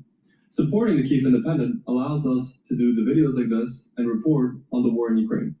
Thank you. Judging by what you... Those who answer the call of the vagabond know that the best stories aren't about where you went. They're about how you got there. Judging by what you said, is the West, if there's still a West, is playing catch up because basically the Axis, whatever we call it, is united, is strong, and has its purpose, and Europe alone can't do anything about it, and we're still really dependent on the mood swings in Washington. As you know, as every Ukrainian knows, this war is a war of hardware, of drones and drone defenses, of all kinds of very complex, but still relatively cheap forms of weaponry. And if one looks at the global economy, there is no question which economy dominates the production of drones and drone components, and that is China. China's manufacturing value added is roughly twice that of the United States of America. It's double the manufacturing capability of the United States. Europe isn't close. Europe can just about match Russia's defense production. So the problem is that Europe, which now is the principal source of support for Ukraine, is far behind the United States and China in terms of its defense capability. Europe roughly needs to double, perhaps more than double, its defense capability. Now, the good news is that President Trump succeeded in persuading the Europeans to increase their defense spending. And that is good, and it's long overdue. The bad news is that Europe is constrained in, I think, 3 different ways.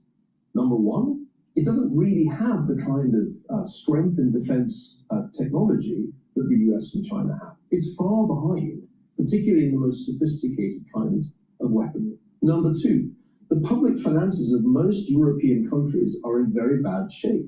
France it's a mess. The UK, it's a mess. Italy, don't even go there. Only Germany has fiscal capacity. And that is a real constraint on how many resources can be mobilized for large-scale European rearmament. And finally, populist parties are in the ascendant in all the major economies, and most of the minor ones too. A party called Reform UK is far ahead of the governing Labour Party in the UK. The same is true in France, where the Rassemblement National is far ahead of President Macron's party. And in Germany, the Alternative for Deutschland is basically neck and neck with the governing CDU. And these parties are not particularly keen on support for Ukraine. In some cases, they seem to show sympathy for the Russian side. So these are the problems, again, beyond Ukraine's control, that I think are really constraining the amount of resources that can be made available to ending this war. Since we're on the topic of Europe, recently, last week, Poland was attacked by Russian drones. We had Mr. Sikorsky saying that it was a successful operation of downing the drones, even though not all of them were down.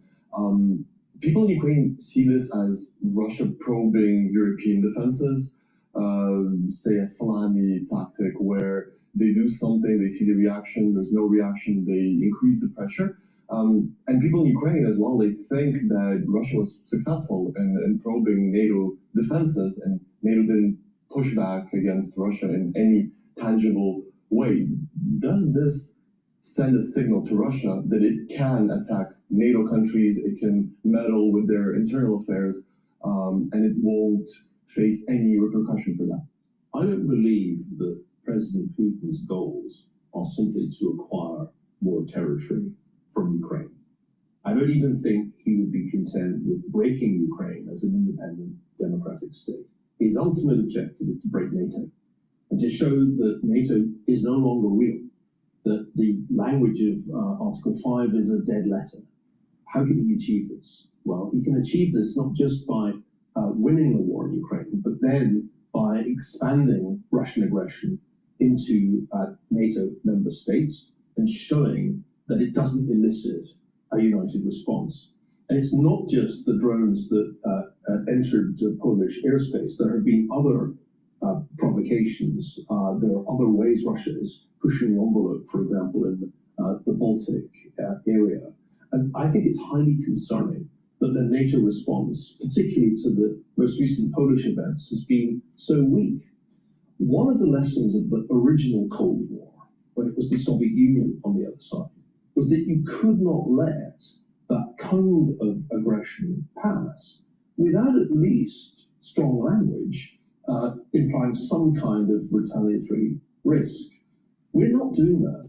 And we consistently, I think since February of 2022, I would actually say since 2021, failed to be sufficiently strong in our responses to acts of Russian aggression and provocation. It's as if we've forgotten the language of deterrence and replaced it with the language of de-escalation. But anybody who's ever been in a fight, in a pub or in the schoolyard knows that when somebody slaps you in the face, you don't win the fight by saying, let's de-escalate. And so this is the problem. We've forgotten the basics of deterrence. And my urgent message to NATO's leaders, as well as to the leaders of the NATO member states, is you have to do more. You have to show the Russians there is a price for a sustained violation of Polish airspace. And that price must be paid in ways that are meaningfully costly to the Russian war effort in Ukraine. During the Second World War, there was appeasement. Please go to my store, the-studio-reykjavik.com, and get the zeolite. Zeolite will bind to heavy metals, toxins, and chemicals. Take 3 small drops underneath your tongue, drink the filtered water. This will bind to those toxins and allow you to urinate them out within 6 to 8 hours. Do that every day to improve your different bodily functions, including your immune system and endocrine system. Also, get some dual-purpose deodorants. They're for males and females. You can get it in citrus or in peppermint, lavender, and tea tree, made from essential oils from the Himalayas, has no aluminum, no baking soda, all natural ingredients. It will help to detoxify your body, and you use it as a deodorant. And detoxifying your body is really important. To be prepared for the fall and winter, get the gel. Super important. It's dual purpose. You can use it as an aftershave. You can put it on your skin daily as a daily skincare. You can put it on a cut, an abrasion, or a minor burn, and it'll help to heal it quicker. If you're not feeling well or someone around you is not feeling well, put it on your hands, around your mouth, around your eyes, around your ears, lightly coat your nostrils. It'll stay active for 5.5 hours. Please go to my store and get the gel. Be prepared for the fall and the winter.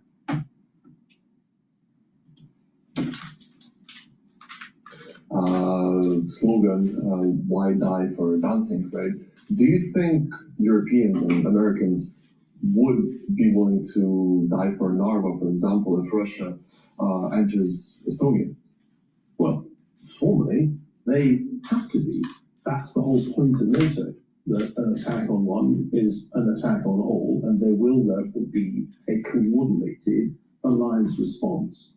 If it turns out that that's no longer true, then we are back to the pre-NATO world when it was possible for aggressors to pick off European countries one by one. Czechoslovakia, 1938, Poland, 1939. We all know the history.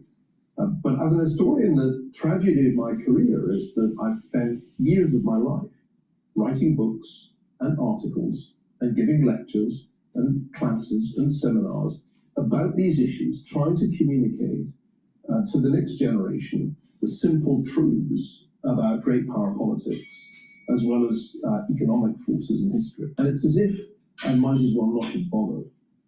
We've reached the point when Tucker Carlson can invite people on his show who argue that the real villain of World War II was Winston Churchill.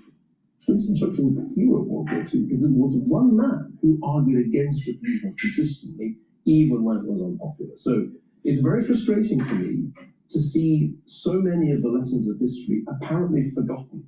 And I have to say, it's urgently, vitally important for Western leaders, and I include the President of the United States in this, to push back against false narratives of history. Because these false narratives very rapidly lead you back to the isolationism that was such a disaster for the United States in the 1930s and culminated at Pearl Harbor, as well as the appeasement that failed so miserably in Europe in 1938-39. Do you see historical parallels with the current situation, with maybe the Second World War or any other historic events? Part of the danger in historical discussion is that sometimes certain historical analogies get overused. So every dictator is Hitler, every crisis is Munich, is Czechoslovakia in 1938. I'm not sure that's really the right analogy for the situation in Ukraine. In some ways, it's much more reminiscent of the Korean War, in the sense that you've got a very clear act of aggression that elicits an international response and then produces a military stalemate with a very, very dangerous extended frontier. And then you have peace negotiations, which are extremely hard to progress. It's hard, in fact, for me to imagine how we would arrive at peace anytime soon under the present circumstances. A good outcome for Ukraine would be to be South Korea. In many ways, it already is South Korea. You can see this in the incredible advances in Ukraine's defense technology, something South Korea is still world famous for, but also the progress that Ukraine has made towards being a democracy with a strong sense of identity. In fact, it took Korea much longer to get to democracy than Ukraine. So that feels like a better analogy. The nightmare scenario, and I've said this directly to President Zelensky in the past, is to be South Vietnam, to be a country that has support from the United States for a time, but then the support runs out, a peace is agreed, but the peace isn't stable, and in the end, South Vietnam in 1975 vanished, 2 years after a peace agreement had been reached. That's the nightmare scenario. I think these analogies are more helpful than World War II analogies because we're actually in another Cold War. This is a Cold War as cold as the Cold War that began in the late 1940s. It's just that China has taken the place of the Soviet Union. In other respects, the cast of characters is somewhat similar and the central problems are fundamentally the same problems. I know historians don't really like to give predictions, but since We're talking about the current situation, what needs to be done, and what's not actually happening. Do you have a sense where this is all going? How we will see the world end up, say, next year or in the upcoming years? Predictions are all very well, but I actually think actions are preferable. A year ago, I went to Berlin and strongly argued that the approaching government of Friedrich Merz should relax the debt brake and engage in large-scale rearmament. And that has happened. Now, the next step is to make sure that that rearmament is the right kind of rearmament, that is to say, that the money is spent on the right weapon systems, and secondly, that it happens fast enough to influence the outcome in Ukraine. So I'm not particularly interested in making predictions at the moment. The reason that I'm here is to try to contribute to the drastically needed upgrade of European strategy. This is Europe's war now, but Europe is not doing what it needs to do to help Ukraine win it and end the war. So that's what we have to change. Do you think it ever will do the right thing? I think it's possible. I think things are moving rapidly. Germany has great manufacturing capabilities. It does not have fiscal constraints in the way that France and Britain do. And I think Friedrich Merz understands how urgently Germany needs to transform its strategic framework. He spent years opposing Angela Merkel's Ostpolitik with Russia. Now he has a chance to put those arguments into action. The constraints on him, I think, are partly his coalition partners, the Social Democrats, who have never been, I think, sufficiently committed to Ukrainian victory. But I remain of the view that if we give him encouragement, and if he has other European leaders on his side, then Germany has the capacity to make a major contribution.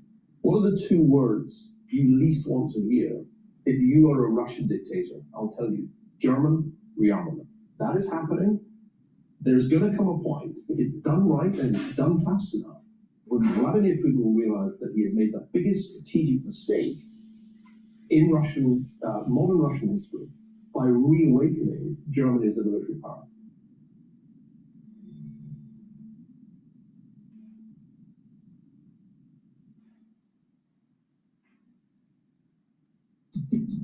If your pet goes from weird to weirder, grouchy to grouchier, thumpy to thumpier, shaky to shakier, day or night, if you don't know what's wrong, know where to go.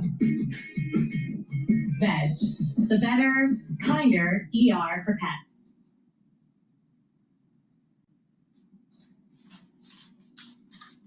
And through a very clever active defense and maneuver warfare of the kind we haven't seen really since the Kursk invasion, they established a blocking line to stop the nightmare scenario, and I've said this directly to President Zelensky in the past, is to be South Vietnam, to be a country that has support from the United States for a time, but then the support runs out, a peace is agreed, but the peace isn't stable, and in the end, South Vietnam in 1975 vanished. Do you have an opinion how to actually end this war? All right, there is I this. do. They did two videos. The He just branded it different titles, unfortunately. Let's listen into CNBC.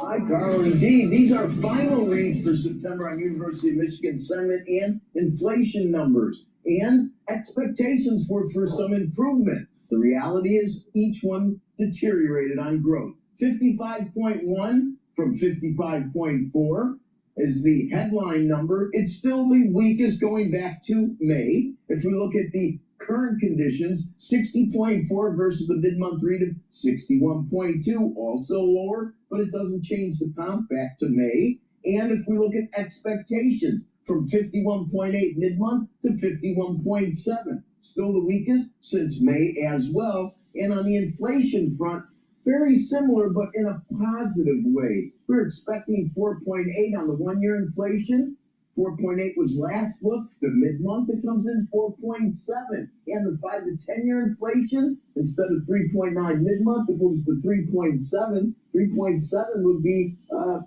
comping to 3.5 in February. So the growth with respect to what's associated with when you look at Michigan sentiment, well, much of it's supposed to reflect the equity market. It's downgraded just a bit from the last 2 weeks. But if you look at the inflation indicators, they also moderated a bit. The market hasn't moved a lot on them, kind of a wash. And how do we summarize? Well, right now, 418 on a 10-year is up about a basis point on the session, but it's settled at 413 last week, so it's down 5. And if you look at a 2-year, it settled at 257 last week. It's down almost 10 basis points on the week. It is virtually unchanged on the day. We did have good income and spending, and the PCE numbers rather sticky. Sarah, back to you. Hey, Rick, thank you very much. Imagine your team only bigger, much bigger.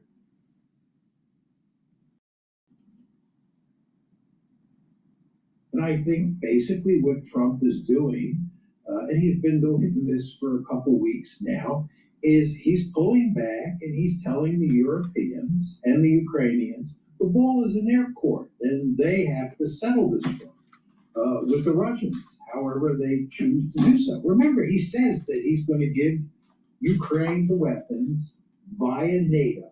And what NATO does with those weapons is up to NATO. He's not going to tell them what to do. So Trump is, in effect, washing his hands of this conflict, and he is protecting himself for when Ukraine loses on the battlefield. He does not want to be in a position where people can say Donald Trump withheld aid for Ukraine, and that's why they lost. He's optimistic. He thinks they can win. He's going to give them the wherewithal through NATO to see if NATO or the European Union and Ukraine together can pull Ukraine's chestnuts out of the fire. But don't say that Donald Trump didn't do his best to help this situation. That's kind of what's going on here. Look, what he's doing is classic burden-sharing politics dressed up as strategy. He shifted the practical work onto NATO and the Europeans while preserving political cover at home. From a pure risk management perspective, that makes sense for a leader who's worried about domestic blowback if things go wrong. But from the standpoint of Ukraine's battlefield needs, shifting the burden doesn't magically fill the manpower, industrial, or air defense gaps Ukraine faces. The result, more pressure on partners and more uncertainty about outcomes, which is where we are now. Trump is not talking publicly about imposing sanctions on the Russians. Without sanctions, I mean, where is this going? And he understands that sanctions is an important argument here. And he understands that he's going to get blamed for not putting sanctions on the Russians. So how did he deal with that? He said to the Europeans, you have to put sanctions, and of course we're talking about secondary sanctions here, which means sanctions on India and China. He said, I'm willing to put sanctions on India and China, but I'm not going to do it alone. The United States alone is not going to pay the price. This is America first.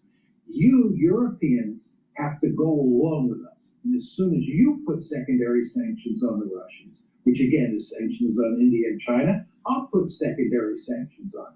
But of course, he knew full well, and he's been proved correct, that the Europeans are not going to put secondary sanctions on China and India. So he doesn't have to put it on, and he could say later, I was willing to do it. It's just that the Europeans, who make all this noise, wouldn't do it themselves. And I was not going to make the people in my country pay the price. So he's protected himself there, as well as on the dimension of fueling or sending weapons to Ukraine. He's continuing to send weapons to Ukraine.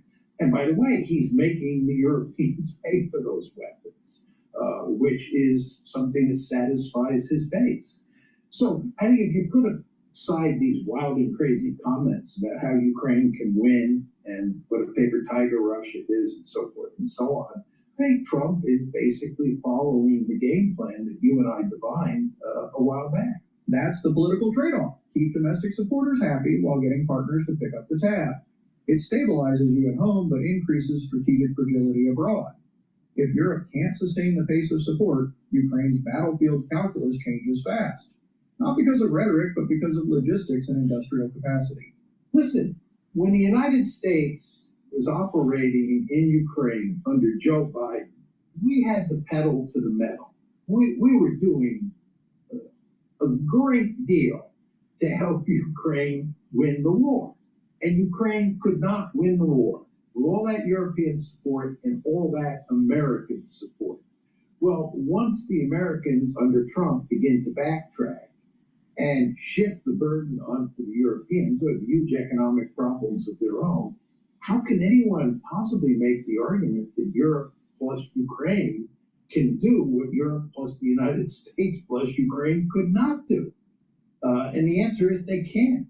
What are they going to do? Launch another offensive like the one they launched on June 4th of 2023? I don't think so. I mean, that's not going to work. Businesses everywhere are turning to Gusto for payroll, benefits, and more. Save time. Save money. It's no wonder Gusto was named Tech Republic's best payroll software. Get started for free at gusto.com. What's the secret to peak health? Going micro with Noom. Micro habits, micro wins, even microdose GLP-1s. Micro? I can do That's not going to work. The Ukrainians have no military option here. We could get into this. They're in deep trouble on the battlefield. And everywhere you read about this, it's not just you and I making this argument. All sorts of Ukrainians are making the argument that they're in the deep kimchi. So how are we going to pull this, one off? How's Trump going to pull this one off? How is he going to help Ukraine recapture all that lost territory and maybe even take some Russian territory? And the answer is, he is not. Hard truth moment. Rhetoric about big counteroffensives often collides with the realities of supply, training, and force ratios. You can't manufacture 10,000 trained infantry overnight or rebuild an industrial base in months. That's why talk about sweeping victories should be measured against what armies can actually sustain in manpower and logistics. The Russians have no designs on Eastern. Please go to my store, the-studio-reykjavik.com. Get the resveratrol. This helps with youthful gene expression, soaks up free radicals, helps the health of the mitochondria, increases your energy levels, and gets cells to go into apoptosis if they're senesced. So please go to my store, the-studio-reykjavik.com, and get the resveratrol. It stacks well with C60, NAD+, ubiquinol, clarity factor. Let's talk about clarity factor for a second. Clarity factor will get rid of that brain fog. Clarity factor will help you concentrate on your tasks and over time increase the positive neuroplasticity. So your dendritic connections improve. You will think faster. You'll have better memory. Drink it with filtered water. Take it every day. And like I said, stack it with C60, ubiquinol, NAD+, resveratrol.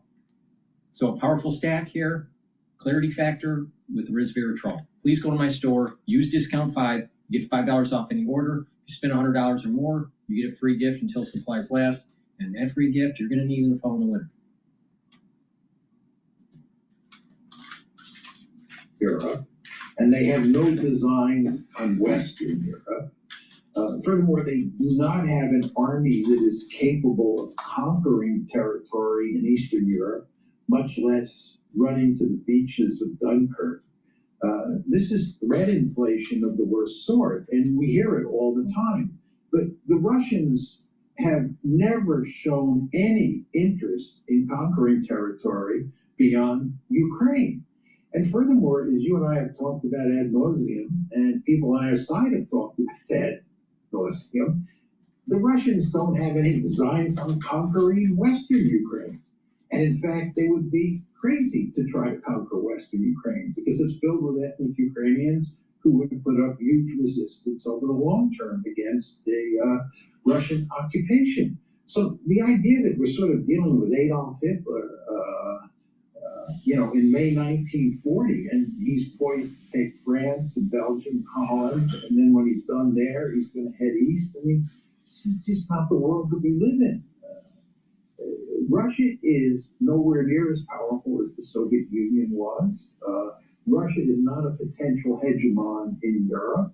And the Russians know full well what happened when they tried to conquer Afghanistan. They know full well what happened when they occupied Eastern Europe during the Cold War. They were up to their eyeballs and alligators dealing with trouble in East Germany, Poland, Czechoslovakia, Hungary, Albania, Romania, Yugoslavia.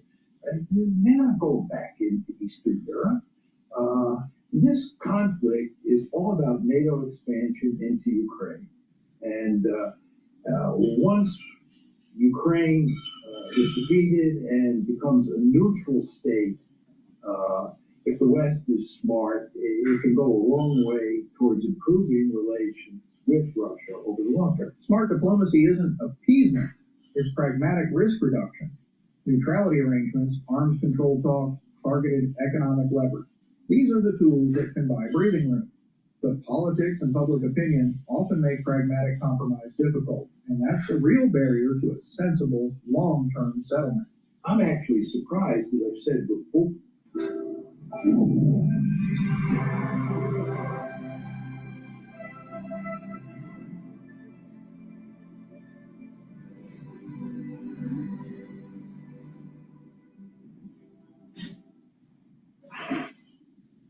I'm actually surprised, as I've said before, that the Ukrainians have continued to fight as ferociously as they have up to this point. There's no question that they have a huge problem recruiting people to go to the front lines. The number of draft dodgers is enormous. And furthermore, they have a significant desertion problem. But nevertheless, the forces that they do have on the front line, who General Syrski himself says are outnumbered 3-1 overall and 6-1. Just think about that, outnumbered 6-1 at certain critical points along the front line. And nevertheless, the Ukrainians continue to fight like wild dogs. In a certain sense, it's truly impressive. It shows you the power of nationalism. They've gone on longer than I thought would be the case. But at some point, I do believe that the front lines will break because you can't sustain this forever. I'd also note, Danny, when they talk about these Ukrainian counterattacks and they talk about the Ukrainians moving all sorts of forces from other areas to the Pokrovsk region and then launching counterattacks. Counterattacks are offensive operations. You're out in the open. And as all the news stories on what the battlefield looks like tell us, when you're out in the open, you're exposed and you're likely to die. That's the grim arithmetic of modern mechanized warfare. When you go on the offensive without dominance in air, drones, and artillery, casualties spike. Good commanders pick their moments. But when political imperatives push for offensive action, the human cost can rise fast.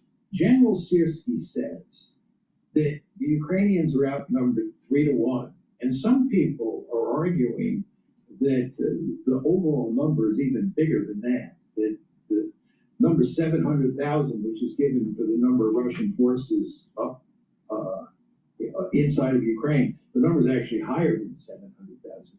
But anyway, Syrski says the Russians have a 3-1 advantage overall, and at critical points, they have a 6-1 advantage. You just want to think about that. That's a huge advantage. And then we talked about the Wall Street Journal that talked about how Russian drones are making it almost impossible for Ukraine to move troops up to the front line.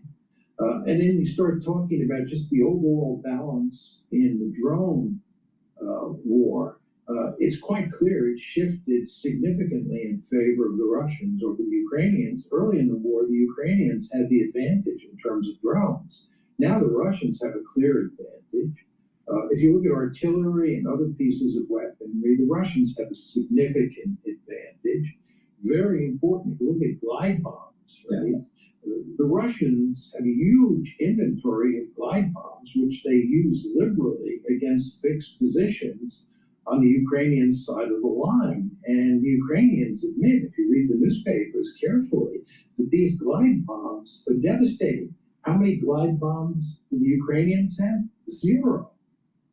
Then when you go to air defenses, we read about all these air attacks involving missiles, cruise missiles, ballistic missiles, drones, deep into Ukraine. It's quite clear that the Ukrainians don't have the capability to shoot these missiles and drones down, and that the Russians are pounding the industrial base inside of Ukraine. Ukraine has been making an effort to develop weapons of its own, to develop its own industrial base so that it can fight the war better. Fully understandable. But the Russians have good intelligence. They know where those industrial locations are, or those industries are. And when they're ready to open up and start producing weapons, the Russians attack. Which is why wartime industrial resilience matters. If you can't hide or disperse critical production, you become vulnerable. Modern conflicts punish fixed, centralized production. Dispersal, redundancy, and mobility are survival techniques, not luxuries. I think there's sort of been 4 big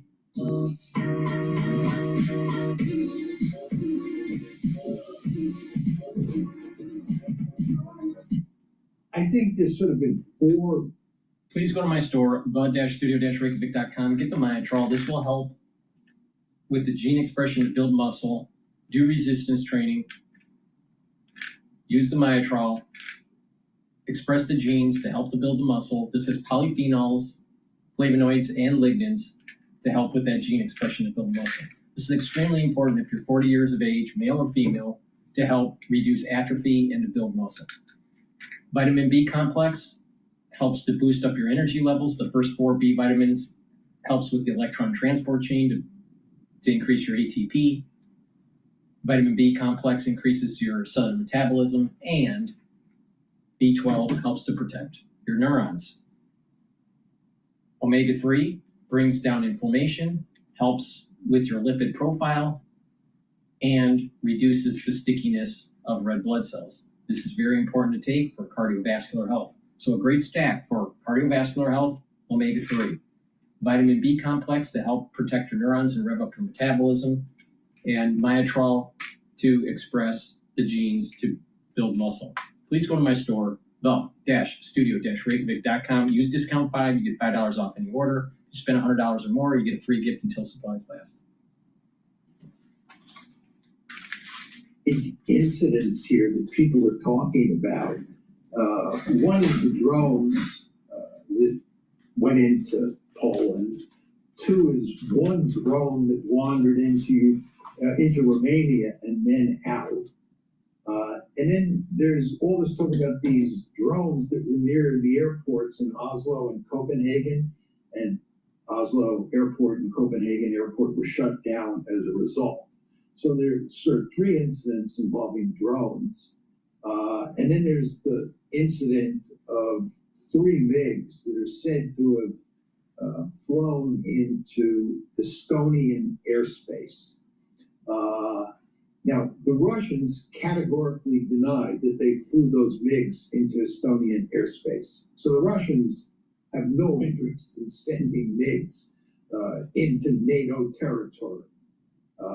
And I think the worst case that could be made for the Russian position is that those 3 MiGs went over this small pile of rocks that's about 25 kilometers from the Estonian coastline in the Baltic. The Russians denied that they went over these rocks, which belonged to Estonia. But let's assume that they did. It's just not that big a deal. And with regard to the drones, the one drone that went into Romania, is this serious? No. And then the drones in Oslo and Copenhagen, there's no evidence that they're Russian drones. So the only real incident here are, I think, about 19 drones went into Poland. And the Russians did not do this on purpose, according to them. And the Russians have proposed that the West and Russia get together to investigate exactly what happened. That's what the Russians want to do. They want to investigate what happened. They're not denying that those Russian drones wandered into Poland, but they have made it clear that they did not do it on purpose, right? They were not trying to provoke Poland or NATO. And they said, let's examine what happened here. And by the way, these were reconnaissance drones or dummies. They were not, armed drones. But NATO, of course, refused, or the West refused to try and figure out exactly what happened here. I would also note to you that it appears that of the 19 drones that went into Poland, NATO shot down 3 of them. These are drones, reasonably easy to shoot down. They only shot down 3 of the 19. So not a very good performance. But my bottom line here is I do not believe the Russians are trying to pick a fight with NATO. That restraint, real or calculated, is the single most stabilizing fact in this whole episode. Both sides have reasons to avoid a direct NATO-Russia shooting war. That makes careful calibrated diplomacy and correct attribution all the more important. Mistakes are expensive. All right, we're going to go to Pete Hegseth calling for a special meeting with the generals. This is going to be on MSNBC. Please go to my store, the-studio-reykjavik.com. Get the drops and the lozenges. Be prepared for the fall and winter. The moment you have that throat irritation, mitigate it right away by taking the drops and the lozenges. The drops, you can get in 100 count per bag. You can get it in honey and lemon, in cherry, and also in blueberry. Get a few bags for your household, have some at work and at home. The moment you have that throat irritation, take them right away. I also have elderberry zinc in stock. You get 21 lozenges in each bag for the elderberry zinc. The lozenges are slightly bigger than the drops. Now, be prepared. The moment you have that throat irritation, take them right away to mitigate the problem, especially for this fall and winter. This winter and fall will be problematic. Pay attention to the news, especially about the wastewater. I'm already starting to see issues in New York with higher incidences. Now, ashwagandha root, take it. It helps to control your cortisol levels and your blood glucose levels. Helps to bring down inflammation. Lignans helps to bring down inflammation, soaks up free radicals, helps to improve your endocrine system and your immune system. And turmeric soaks up free radicals and brings down inflammation. Now, when you stack these together, you're helping your cardiovascular health, your immune system will be boosted up, and you're reducing inflammation at the cerebral level to help to protect your neurons. So it's dual purpose. This stack is very powerful. Take it every day. It'll help to slow down the aging process. But it also is very important to take during the fall and the winter to keep down that inflammation. Please go to my store, the-studio-reykjavik.com. Be prepared, stock up for the fall and the winter. And if you take my advice and do this on a regular basis, you're going to slow down the aging process.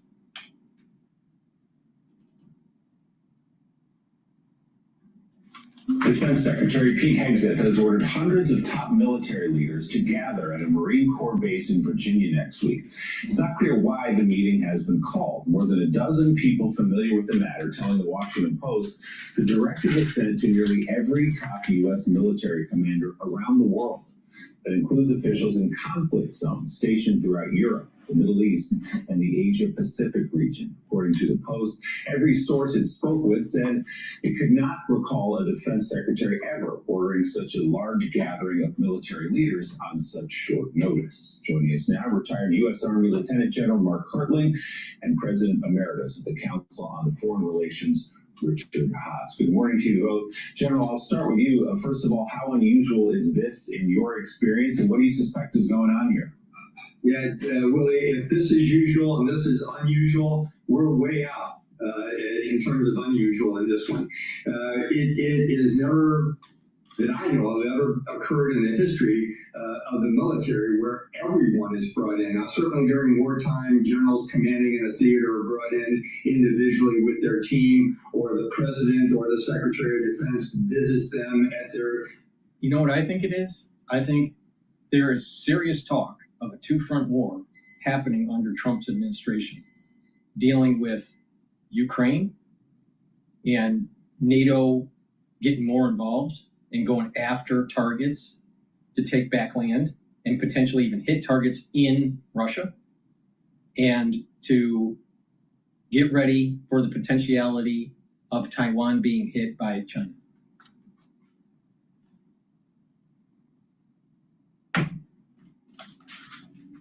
Theater of operation, but I've never seen anything like this before, and it just seems extremely bizarre and strange.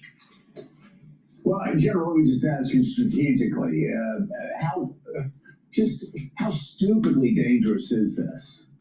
It's pretty dangerous, Joe. What I'd say is, a lot of people are looking at it from the general's perspective, them thinking, what the heck are we going to hear? Because I don't think from what I've talked to some of my colleagues that are still active, they don't know what this is about. So it could be about a shifting national security strategy. It could be cuts to the general officer corps. The Secretary Hegseth has mentioned that several times. It could be about the upcoming budget stalemate, or it could be concerns over information leaks or press leaks. But General, don't they have communication systems where they can do that, so we can actually keep our generals and our admirals in the field where they are needed? Certainly, Joe, and they're called secure video teleconferences. It is the same thing as a secure computer, not Snapchat, not Signals app. This is no kidding secure stuff. It's just like a supercomputer. But the problem is, when you move that many general officers to Washington, it's not just the generals that are concerned. I would suggest that both our allies and our foes are thinking to themselves, what the hell is going on in Washington? When a general comes into the Pentagon to talk to his boss, the Secretary of Defense, no one really knows. There may be indicators. But when you're talking about publicizing over 800 senior leaders, commanders, as well as their senior enlisted advisors, their sergeant majors or their Navy chief petty officers, this is something that's going to garner attention, where people are going to say, what's going on with the U.S. military? What are they planning? Why is this so important that you're pulling 800, as suggested by the Washington Post, or more into the Washington, D.C. area? It's undescribable. Yeah, and it's not just foreign militaries that are confused. Our own military is confused. Talking to some of these generals who have no idea why this is happening. I'm not sure why there's such secrecy, but we should note that the military has different levels of classification. This one, we are told, is being deemed a secret level, which is not the highest level, because there have been some speculation considering our force posture outside Venezuela and the attacks on boats there. Could this be some sort of operational planning meeting? That seems unlikely, because it would be classified at a higher level, Richard Haas. So there's some speculation in Washington, people I talked to yesterday who were downright puzzled with this, that this could be just sort of almost like a pep talk. We know that Defense Secretary Hegseth is one of the things President Trump likes about him most is he's very good on Fox News and the like. The language about war fighters, a lot of his PR campaign. And there's a suggestion here, taken in tandem with the edict from the Pentagon last week about reporters there only reporting on things that Pentagon tells them to. This might be just a messaging meeting, but a very, very strange one. I think that's the most likely answer. If it were operational, you wouldn't have people globally. It would be more localized. My own sense, it's almost a cultural thing. Hegseth wants to change the culture of the military against DEI in favor of quote-unquote war fighting and so forth. He also wants to assert his authority, because there's been a lot of pushback. So my sense is it's more like that. But it doesn't change any of the ideas that this is expensive. It's potentially risky because people aren't at their jobs. It's just a stunt, and it looks truly excessive. Let me get this straight. Ways to do Let me get this straight. You got a lot of people on the Democrat side that's for climate. They're talking about climate change, and people need to reduce their carbon footprint, but they'll go to these climate conferences and World Economic Forum conferences and Davos and blah, blah, blah. And they're flying thousands of people back and forth around the world. So when you add in Davos, the World Economic Forum, and these other climate conferences, climate change conferences, the carbon footprint for that is far more and more expensive than anything the United States is doing with its generals. If it was more expensive to fly around the generals, we have way too many fucking generals and we should get rid of them.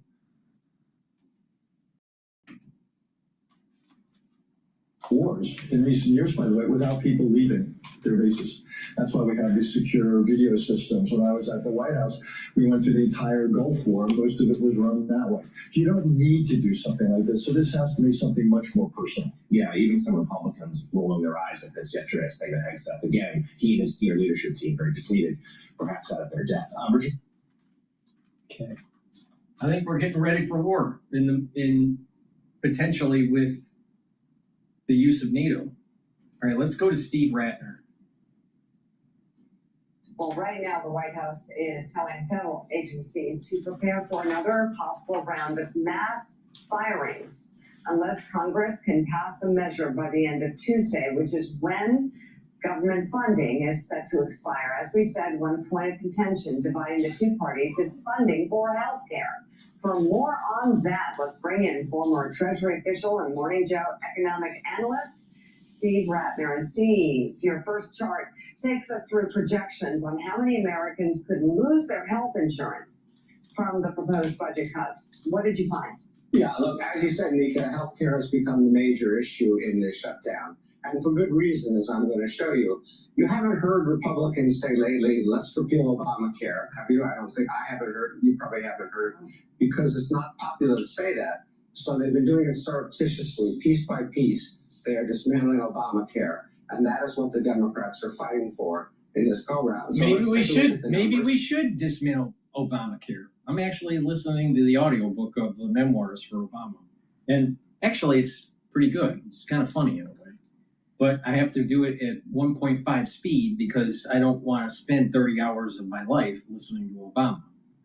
So I recommend you paying attention to the memoirs of all the presidents, no matter if you're Republican or Democrat, just to get a good slice of history and to understand the perspective. But he's talking in a chapter about Obamacare and how important it is and blah, blah, blah. But, you know, the reality of the situation is the country can't afford these social programs. And we're going to have to start truncating social programs like Medicare, Medicaid, Social Security, all these things. We can't afford it. We cannot afford it until we start paying down our debt. Now, if we had lower debt, then maybe we can have these social programs. But we can't. We can't afford it. We don't want to go down the doom loop that Britain and France is in. Now, people would say, well, that means that people aren't going to have their health care. So what? You should have paid attention to taking care of your body when you could have. And this is the whole point I'm making. We can save tens of billions, if not $100 billion a year by just people looking in the mirror and saying they can improve their life by approaching a change in their lifestyle and reduce the healthcare costs that way. Diabetes, heart disease, and cancer primarily are due to lifestyle. Now, yes, there are some cases where it is related to genetic issues or epigenetic issues where you were born with it, or you were exposed to something that was not in your control, and then all of a sudden something happens. Yes, but the far majority of the people that have problems in the United States, it's self-induced. Self-induced. So $100 billion are going to healthcare because of people being egoistic, self-centered, want to pick a lifestyle that is destructive for their body.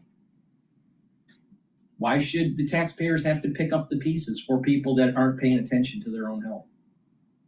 Please go to my store, the-studio-reykjavik.com. Get the complete multivitamin. The multivitamin, this multivitamin is easy to digest, and it has the multivitamins for cofactors for proper enzymatic activity so your cells perform properly. So if your cells are performing properly, your organ systems and tissues are performing properly. And also stack it with the probiotic. You can get it in the VeggieCap version or in the powder. I prefer the powder, but both are very high quality. And with a good probiotic, you're going to improve your gut biome, you're going to improve your nutrient absorption, improve your metabolism, improve the thickness of the mucosal layer, improve the concentrations of your antibodies within your gut biome, and you improve the communication between your gut and your liver and your gut and your brain. You'll sleep better. You'll be detoxifying your central nervous system. You'll be getting rid of that brain fog. You'll be able to concentrate better, and your memory improves. Your skin will improve too. So health at the gut is super important for overall systemic health. And you do that by eating properly, drinking filtered water, staying away from processed foods, and taking a good probiotic. Make sure you eat vegetables and fruits too. Really important on a daily basis. But through proper diet and exercise, proper supplementation, sleeping, getting proper sleep,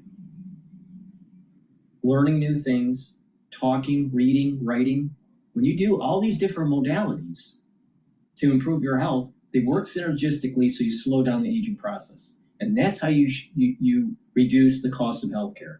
Not asking for more money by the government that only is going to issue more bonds into the market, cause inflation, and increase the debt.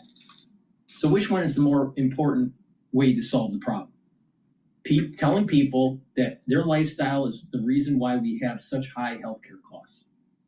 To get off their ass, start moving around, and start improving their health. Please go to my store, the-studio-reykjavik.com. Get the digestive probiotic, right? This is the MB40 probiotic or the powdered version, and get the complete multivitamin. That's the foundation for the health protocol to slow down the aging process. And you'll get lots of benefits from it. But if you still think that you just need the government to pay more money so you get healthy, guess what? You're not going to get healthy, and you're going to have less money and more debt. And Obamacare. Obamacare started right about in here, and with about 45 million Americans uninsured, down here to 25 million. In other words, 20 million Americans got insurance, largely, if not entirely, because of Obamacare. And now a combination of changes is going to bring that back up here, and it's going to take away 70% of the people who got health insurance under Obamacare are going to lose it, both because of what's in the big, beautiful bill and because of what's on the table right now, which I'm going to explain. And you can see it breaks down to a few pieces. These are the changes made in the big, beautiful bill. That's 10 million of this 14. And now what's on the table for this shutdown would be 4.2 million more people losing their health insurance if the Republicans get their way. I'm not going to go through this whole chart, but the point of it is to basically say they did it a whole bunch of different ways. Very nerdy, very in the weeds, things people couldn't really get angry about because they don't really, frankly, understand most of them. You know, something like a work requirement, which is the biggest of it. You may say, sure, people who should work to get Medicaid, but the fact is many people who qualify for the exemption from work don't know how to fill out the forms, don't know how to do it. And so a quarter of those 14 million people would be people who lose it because they don't know how to take advantage of their exemption from the work requirement. So Steve, as we move to your second chart, there are these tax credits, enhanced tax credits that boost coverage that are set to expire at the end of the year. What impact will that have? Yeah, so that's what's on the table. The Democrats have a long wish list, but when you talk to them privately, what it comes down to for the moment, they're not going to get the big, beautiful bill unwound. But it comes down for the moment is another provision set to expire at the end of this year, unrelated to the big, beautiful bill. A bunch of extra tax credits that were passed during the Biden administration under the American Rescue Plan to both provide more aid and to deal with an original kind of little design flaw in Obamacare. So this is the percent of income that people have to pay for health care. This is the income level starting at the bottom, obviously, and going all the way up here. And under the ACA, there was this cliff where if you got above $60,000 a year of income, for a single person, the amount you paid suddenly went up like that and then eventually declined. The provision that was put in during the Biden administration provided what are called enhanced subsidies and took your costs down to here. And so if this expires at the end of the year, as it is currently scheduled to do, for all these folks, the percent of their income that they're going to pay is going to go back to this pink line. And that's what's really at stake at the moment. And you can see that those enhanced tax credits were very, very popular. The number of people taking it went from 10 million all the way up here to 20 million as they came into effect. Most of the people who get it are people down here, which is 250% of the poverty line is about $40,000 a year. So these are people for whom buying insurance would be very, very costly. And so we were providing a wonderful benefit to them that is going to go away in the course of this year if there's not some agreement. So they're going to have fewer people. Where's this chart? Where's this chart that actually shows and how much it is annually? Oh, they don't want to tell you that. Insurance rolls. And Steve, what What's is the cost? Premiums ultimately?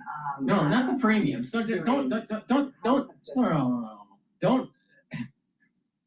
Don't sweep it under the rug, Mika. What's the cost to the taxpayer? Not the health. Not the cost of the premium or the deductible of the one that's being insured. What's the cost to the overall taxpayer for this package in the aggregate? How many billions of dollars are we paying that we can't afford? Where's the chart? Then premiums tripling? Yeah, so fewer people on health insurance means that health insurance companies raise prices for everyone who's buying through these marketplaces that were created under the ACA or Obamacare, because fewer people, it just makes it more expensive for them. And so you had 312 insurers already file for their rates for next year. And they're assuming that these things expire. That's what they have to. That's the current law. And when you look at these are all the different ones, but the point of it is 18% proposed rate change, not just for the people that I was talking about before, but for everybody who buys their insurance through the Obamacare marketplace. And then if you want to take a look at what this means for a representative family, take a 55-year-old couple making $85,000 a year. Their insurance bill at the moment is $7,225, thanks to the subsidies that we talked about. The subsidies go away. The bill goes to $20,792. But then you have what I talked about a minute ago, that premiums just go up in general because fewer people are on insurance. So the premiums actually go to $24,535. You tell me how a couple making $85,000. Okay, so we can back this out a little bit and play and do a really rough estimate. This is probably understating it. But if you take the subsidy, this is about approximately $14,000, and you times it by the 4.5 billion that he was talking about,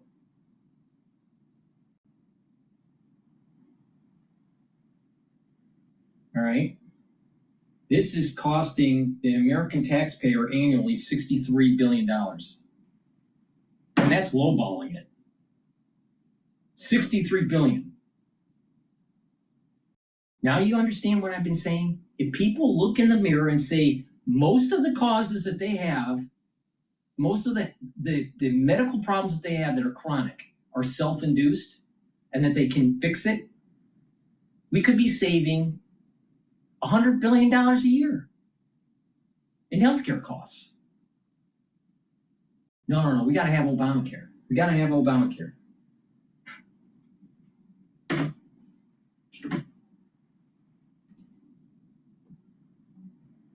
Can afford to pay $24,000 for their insurance. Hence, you see all those people dropping off of the insurance rolls. Mike? Wow. I have a question for you, Joe, as a former member of Congress. How do you, in good conscience, cast a vote knowingly to eliminate or reduce people's health insurance? Reduce the. I'm going to give you a great example when we first got up there. Reduce the debt. 95 contract with America, and it was term limits, it was balanced budget, it was making Congress apply, it was tax cuts, it was regulatory cuts. And I voted for most of them, but one of them was cuts in Medicaid. And this was at the height of and I go, wait a minute. And the argument was that this is welfare this is healthcare welfare. And I just remember saying it goes back to what I've been saying. You have to tax the uber wealthy, the multi-billionaires, by 75% of their wealth. That way you're reducing their power on K Street. And you have to titrate the reduced benefits of Social Security, Medicare, and Medicaid based on 5-year increments. So if you're within a 5 years from retirement, you get all of your benefits until you die. If you're 10 years away, then you get less benefits, but you get some. And if you're 15 years away, then you get even less. 20 years away, even less. 25 years away, even less. Up to the point where there's going to be a generation that gets nothing. And so they have plenty of time to save. They have plenty of time to be healthy. They have plenty of time to take responsibility. That's how you do it. These two don't give a shit. You know why? Because they're making lots of money and they got a Cadillac plan. We would go on to be the class that balanced the budget 4 years in a row. The only time it's happened in the century. And I said to my freshman brothers and sisters, I said, listen, if you're going to make the argument that we have deficits because the poor people are getting away with too much, like you live in another country than I do, and I swear we said to them, go to the hospital. It's not about the deficit. The deficit is approximately $2 trillion. It's about the debt of $37 trillion, dumbass.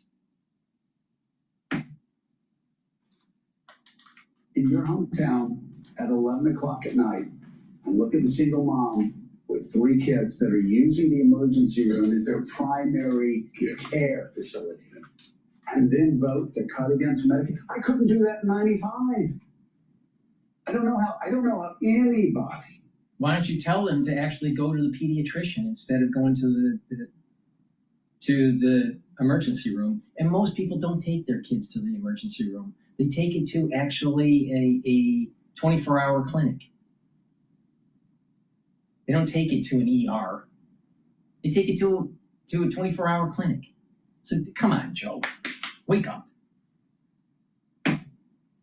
Morning, Joe. Wake up. Did this in 2025. I really don't. I especially like these Republicans in swing states and states that Biden won, and they're trying to justify it because, listen, they thought they were smart by pushing past the election, the cuts, the midterms, the cuts. No. Hospitals in their home districts have to start planning now. So what do? They shut down neonatal units. They shut down nursing homes. He's bringing up a good point, but he's not saying it very well.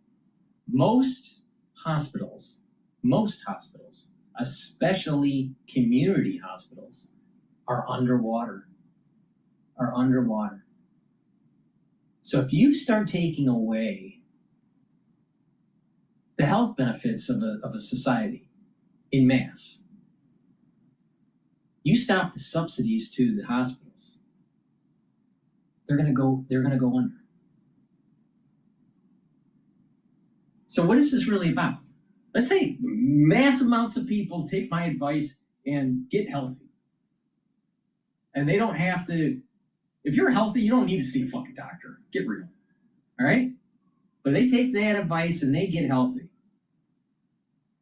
And you're squeezing out $100 billion of costs a year. You'll have a lot of community hospitals going belly up. So what is this really about? What is this really about? Is it really about giving people health care and the outcomes suck?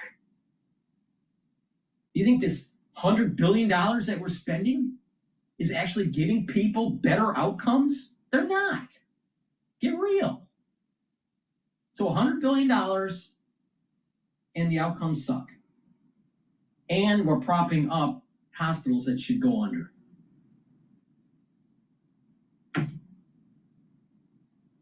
All of these services, there has been, we've been talking about it on the show for some time, an emergency in rural healthcare, a crisis for the past decade.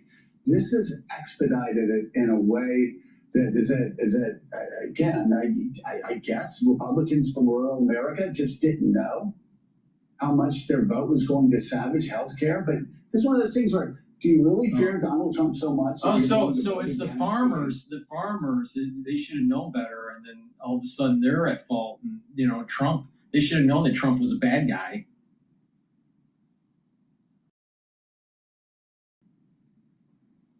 Americans are sick because of what they eat, what they breathe, what they drink, and their lifestyle. The far majority of Americans that are sick is because it's self-induced. So to reverse that and to have better outcomes than using pharmacopoeia is to actually start having a better lifestyle. And we save all this money. Now, if you compare rural America, where they're actually working on a farm, not just rural America and they're poor and they don't do anything, but rural America working on a farm, they're healthier than you look at someone that's in the inner city. Now, why is that? Is it because they're moving around? Is it because they're closer to the land?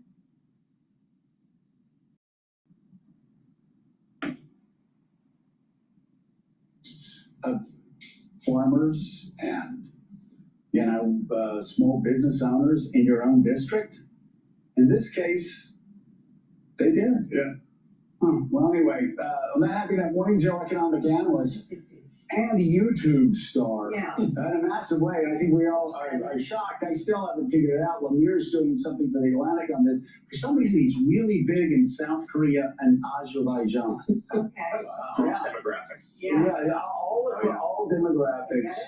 Okay. Steve Reiner, thank you as always. And then Come over and give walks us a out. hug. Yeah, no, he won't do that. He's a big YouTube star.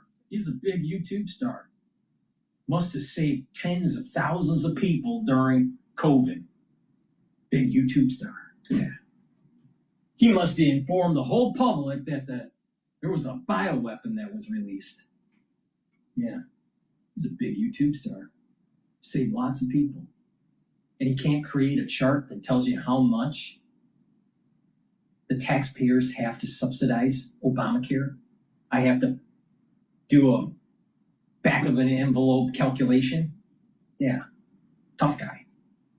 Please go to my store, the-studio-reykjavik.com, so you could be a tough guy.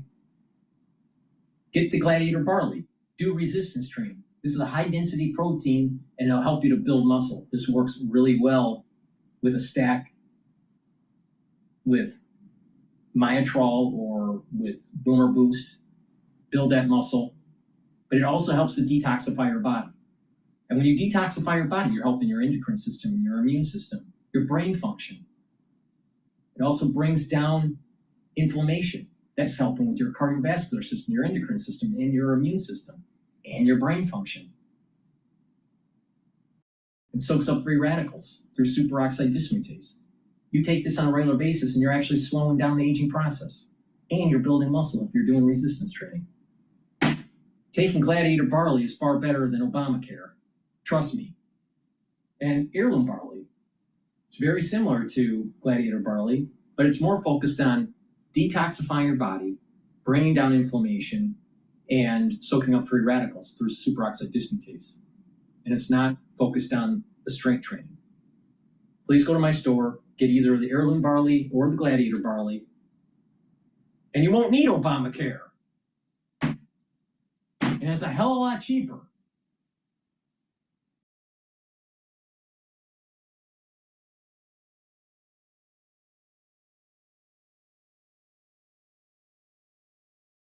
All right, what else is going on here?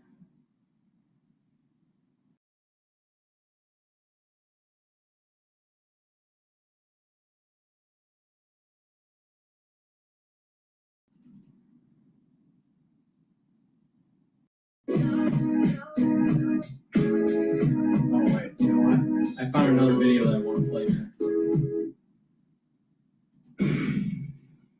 Welcome back. Former FBI Director James Comey expected to surrender today to authorities after being indicted yesterday on 2 charges. The charges include false statements within jurisdiction of the legislative branch and obstruction of a congressional proceeding. Both alleged crimes relate to Comey's testimony during a Senate Judiciary Committee hearing back in 2020 on the investigation into ties between Russia and President Trump's 2016 campaign. Comey responded to the indictment in an Instagram video last night. Watch. My family and I have known for years that there are costs to standing up to Donald Trump, but we couldn't imagine ourselves living any other way. No. We will not live on our knees. No. He was part of a deep state operation to circumvent the will of the people. That's what he did. And Trump's DOJ needs to use the full extent of the law to hunt them down, prosecute them and hold them accountable. Because they were the deep state to try to prevent you from having a Donald Trump presidency. They wanted to circumvent your vote. That's what this guy did.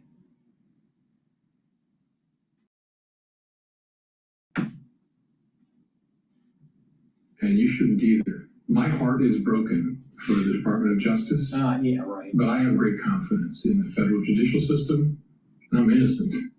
So let's have a trial. Okay. And keep the faith. Oh, okay. All right, tough guy. Comey is set to be arraigned on guy. October 9th in Alexandria, Virginia. President Trump responded to the indictment on Truth Social this morning, writing, James Dirty Cop Comey was a destroyer of lives. He knew exactly what he was saying, and that it was a very serious and far-reaching lie, for which a very big price must be paid. Joining me now is Texas Congressman Dan Crenshaw. Congressman, good to see you. Thank you so much for being here. We are scrubbing these charges, and we want to This get guy, your analysis of course, on it. I'm sure that he's going to say something in this regard I'll probably agree with, but I don't trust this guy. I don't trust him. He's one-eyed McCain. That's what he is. He's a rhino, but he's probably going to be going in line with what I believe in terms of Comey. But the thing is that Crenshaw is someone that you can't really trust. I don't trust him at all. I think he's a fucking asshole. Tell you that the judge assigned to Comey's case is a 2021 Biden appointee, Judge Michael Nachmanoff. How does that fit into your thinking here? And give us your reaction to all of this. Well, I think people like Director Patel and Bondi, they're making good on their promises. I think on what the American people wanted, which was holding on to these people accountable for a lot of the transgressions that occurred with respect to Crossfire. Well, he's a congressman. He's been there for a while.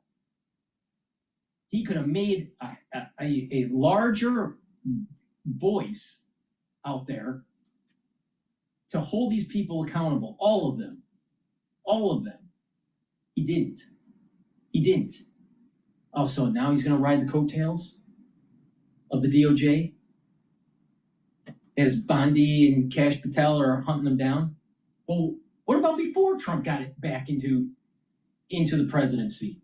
Why not under Biden's administration? Didn't he do anything?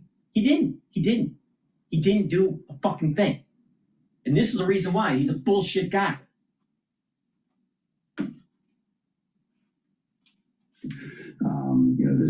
This is one indictment on a very specific charge lying to Congress.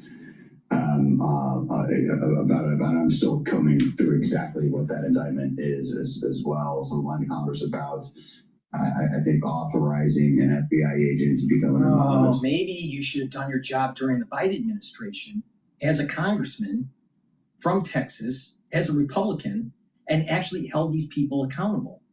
Oh, you were afraid. Navy SEAL lost his eye. He was afraid. Of course, to the Clinton campaign. I don't really understand more details than that. as this is kind of new and breaking news. Yeah. But fundamentally, this is about accountability, and I think that's what a lot of people have been asking for. Okay, so clearly something went wrong. We've had multiple reports. Well, Navy SEAL, why weren't you asking questions 5 years ago, 4 years ago, 3 years ago, 2 years ago? Hey, you're a congressman. I thought you were a Navy SEAL. I thought you could do anything.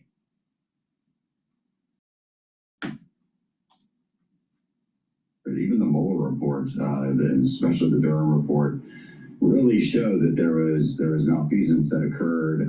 There was mistakes that occurred, deliberate mistakes that occurred in obtaining FISA warrants on American citizens, going after the Trump campaign. And then people feel like there was no accountability. I mean, a lot of those who did it were fired.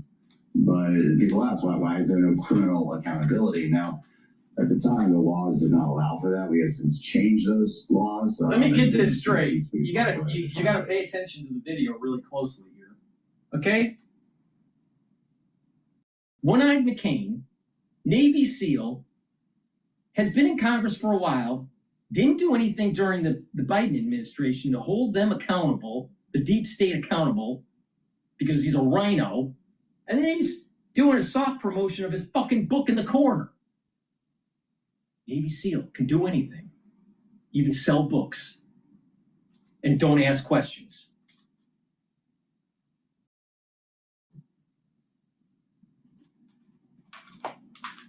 Again, so that could never happen again. Yeah. But this is a different story. This is about lying to Congress under oath, and Comey needs accountability for that. He doesn't just get to walk through the woods and write poetry and do other weird things and post on Instagram anymore. He's gonna actually have to face it. And this isn't going after Joe. One last thing. This is not going. This is like, I'm standing up to Trump, so these are the consequences. Yeah. No, a grand jury, U.S. citizens indicted you. So. Well, I remember that at one point Comey did say that he sent confidential information to a professor friend, and he was hoping that that professor friend would leak to the media because he wanted to get it out into the media because he wanted a special counsel named, right? And so he admitted that already. And I'm wondering, the idea of false statements and the idea of obstruction. Now, that whole investigation, was there obstruction, or is this a gateway to further charges? That's what Nicole Parker told us at the top of the show. She's a former FBI agent. She said, well, this I see as a gateway into other charges. So when you consider what took place in the whole made-up Russia collusion story, do you see this as a gateway to perhaps even further criminality? Or is this simply about they're charging he lied in that hearing, said, no, I've never been involved in leaking to the media. His colleague, Andrew McCabe, said, I leaked it to the media and it was, directed by Comey, although Andrew McCarthy just said, no, he didn't say that Comey directed him. So we want to know exactly what Comey said and whether or not he was involved in that leak to the media. Yeah, JIRA is now for all teams, even those cross-functional super teams that keep project managers up at night. With everyone cruising on the same page. Yeah, and then to come out in the trial, I suppose, as far as to speculate where this goes, I have no idea. Yeah. I mean, I really don't. I mean, I don't have access to this investigation. Okay. That's the question for somebody from the FBI. Currently at the FBI, it's very hard to say. I think this indictment is representative of what we can get him on right now. Yeah. The clear evidence of lying to Congress under oath. I don't know where it goes from here, to be honest. Well, we want to talk with lawyers to fact check all of this, to understand what the stakes are. But let me get your take on the business at hand in terms of your business, and that is you've got one legislative day left to avoid a government shutdown. Your colleagues on the left are downplaying the warning from the White House that if we have a government shutdown, we're going to see large-scale layoffs. What do you think happens on Tuesday, September 30th, when the government runs out of money at midnight? It feels like at this point, we're going to have a shutdown, and the question is more about the length of that shutdown. November 1st, you've got the Affordable Care Act open enrollment possible. Is that a possible off-ramp in terms of opening up again? What do you think happens? Well, the Democrats are making some highly outlandish demands. I mean, I think like a $1.5 trillion demand for a clean, 5-week CR, which is just nuts.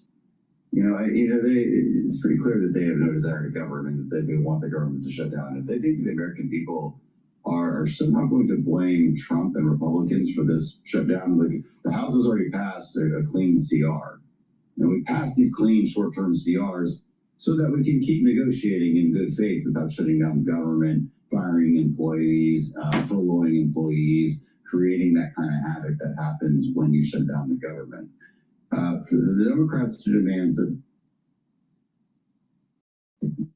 CA tax credits to come back that were specifically designed for COVID, that's tens of billions of dollars a month. They want a bunch of other things. Again, it's about $1.5 trillion we're talking about.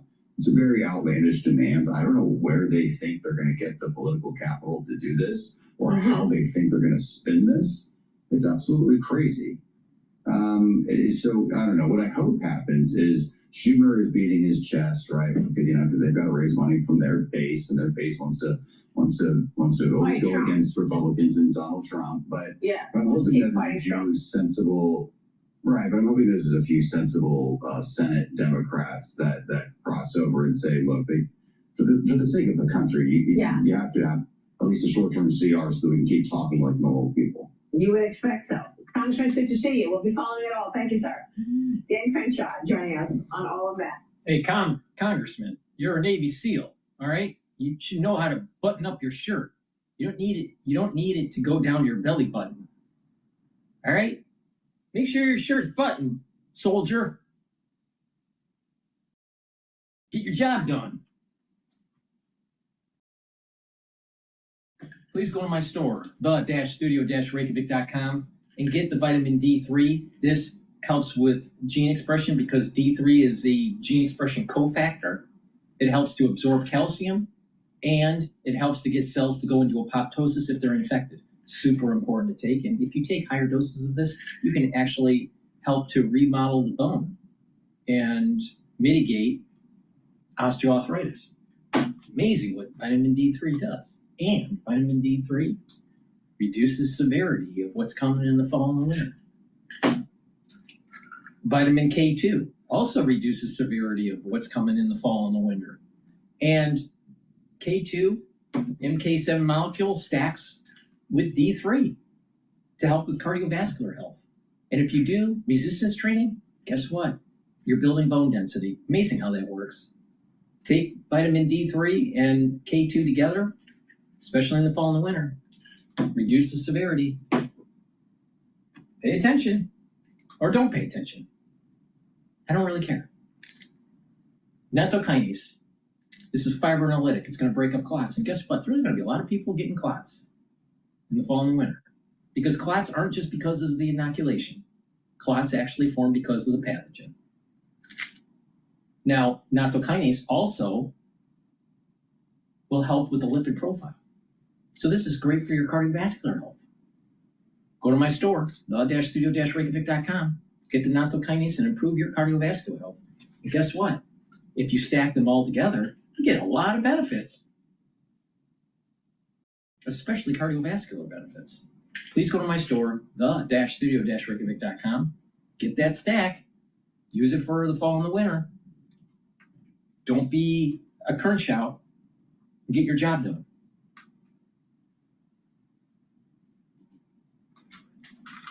Reporting that she and leading Democrats are calling for an investigation now, what they call a politically motivated leak of her unredacted military service records. This is a pretty big deal. The National Personnel Records Center improperly gave an ally of the Republican in this race, Jack Cottrell, unredacted personal information about Mikey Sherrill, including social security numbers, the whole bit. It's being called an egregious blunder, a technician's mistake, and we have big questions about what's going to happen next, which is why we assembled our political panel. Bloomberg Politics contributors Rick Davis and Jeannie Shanzana are with us. Rick is, of course, a Republican strategist and partner at Stone Court Capital. Jeannie is Democracy Visiting Fellow at Harvard Kennedy School's Ash Center.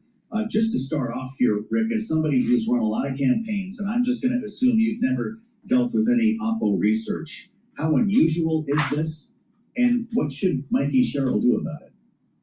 It's amazing how Harvard hires Jeannie, even though she's a never Trumper. Wouldn't it be nice to actually have a mix of people over at the Kennedy Center? Some people that are actually Republican, some people that are Democrat. You know, a nice even split. People that, you know, see the benefits of the Trump administration and others that don't, so the students can see both sides. No, you gotta hire a bunch of liberals. Military service record, and certainly better redactions than having the Social Security on every page that they turned over to the Sorelli campaign, basically. So this is a huge embarrassment for the agency that is charged with managing our National Archives, and it's happened before. Don Bacon had his service record released to his opponent. I mean, like, they need to get their act together. Regardless of the requests that come in, we have to depend on these institutions to do their part of the job, and in this case, pretty clear failure.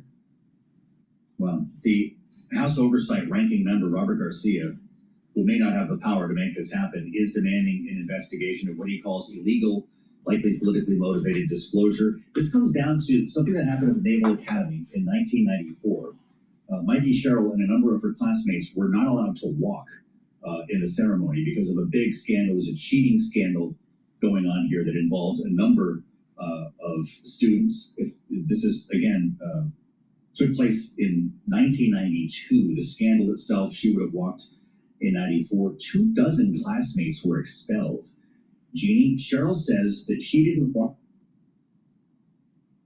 classmates, that she, in fact, did not cheat on this test. What is the political implication of this disclosure?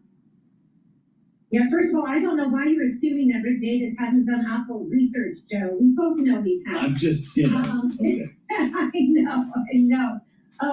You know, I think number one, the timing of this could not be worse for her campaign. I mean, the latest Emerson, I think it was the Emerson poll, had them neck and neck. And of course, we all know that New Jersey has been moving a bit over to the more, you know, I don't know, you want to call it reddish, purplish side. So this is going to be a big loss for the Democrats if she doesn't retain this seat.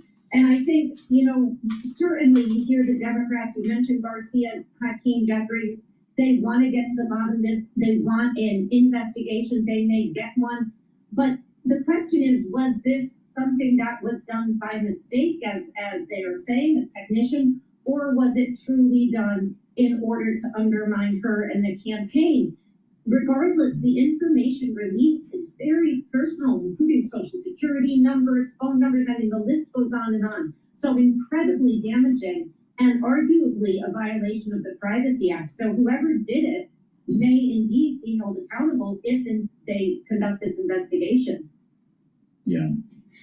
You mentioned the Emerson College poll, Jeannie. They did this with The Hill and Pix 11, 43 to 43. Mikey Sherrill, Jack Citarelli, 11% still undecided. Rick, what's going on in New Jersey? You buy these numbers? Yeah, I think it's a relatively close race. Citarelli's a well-known candidate, run for member of the legislature. And so I'm not surprised that it's close. Remember, it wasn't that long ago, you know, we were electing, you know, Chris Christie to 2 terms as governor of New Jersey. Republicans can compete statewide. It's not a blue state. But the bottom line on it is this will upset the apple cart, right? There'll be a discussion around this. And what is interesting is how Mikey Sherrill will handle it, because obviously it brings to attention not just this cheating scandal, but her service in the military, helicopter pilot, Patriot.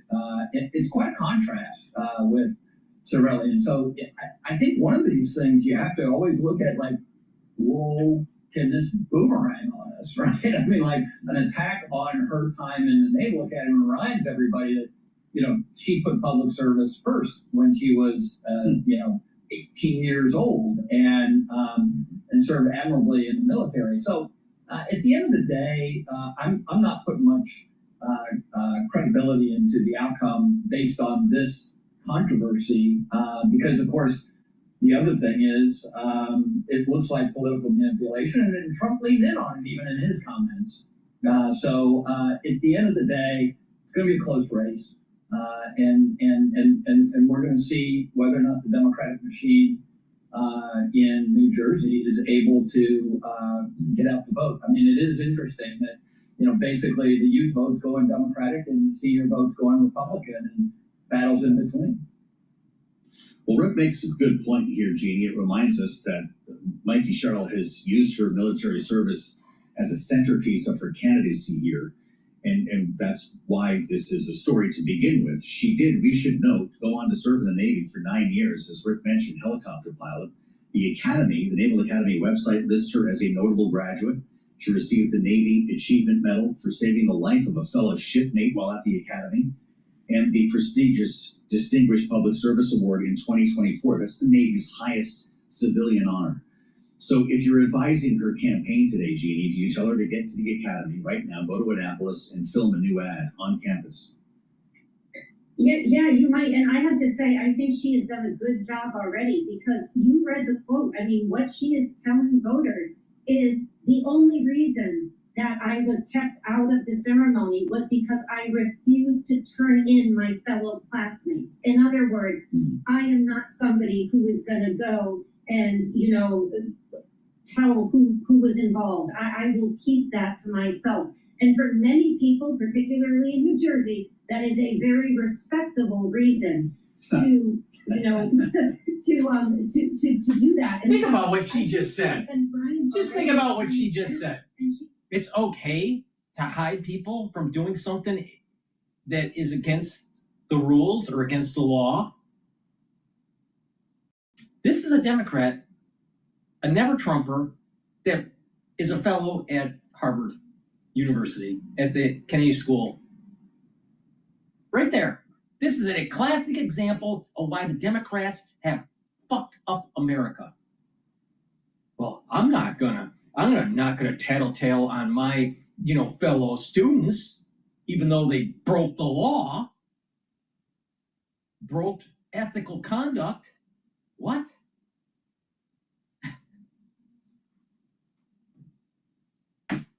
Classic. Right there's classic. Prove that by saying, to your point, I served 10 years, highest level of distinction and honor. So she's trying, and her campaign is trying to use this to her advantage. And she is no snitch, Joe Matthew, and that's what she wants people to know. You said it. So is that the bumper sticker? Is that the bumper sticker? I'm no snitch. I'm no snitch. So just hire me. I'll hide. It's amazing how these politicians think. It's amazing. So the Democrats, let me get this straight. The Democrats aren't going to reveal their impropriety because they don't want to snitch on each other. So that means that they have high ethics. Huh? No, what's ethical is doing what's right. And if you are following the rules, but other people that aren't, let's say stealing from the Treasury, the taxpayers, or doing, some sort of impropriety, of course it's your responsibility to talk to the authorities and make sure that conduct is investigated. You don't hide it. You don't hide. But that's the Democratic Party. It's okay. You want to steal from USAID? Oh, it's okay. We won't tell anybody. Brought to you by the Democratic Party. See what I mean by Jeannie not being too bright? But she's working at Harvard University's Kennedy Center as a fellow. Because she doesn't snitch. I'm no snitch. Okay, let's just be totally clear with our listening and viewing audience. It is a violation of the Academy Ethics Code. Yes. All right. Do not bring this in. So, regardless of the situational ethics of my co-panelists, I don't think that's a particularly good campaign. Exactly. All right. Exactly. If you are at a prestigious university like the Naval Academy or West Point, it's harder to get in. It's harder to get into West Point or the Naval Academy than it is to Harvard. And there is an assumption that your ethics are like super high. And if you're not following the rules, then you should be held accountable. And that means that if you know that a fellow cadet is breaking the rule, you need to tell the authorities, tell the administration, tell the school. And if you hold back, don't be surprised. That's not a bad badge of courage. That's not courage. That's allowing your fellow classmates to break protocol.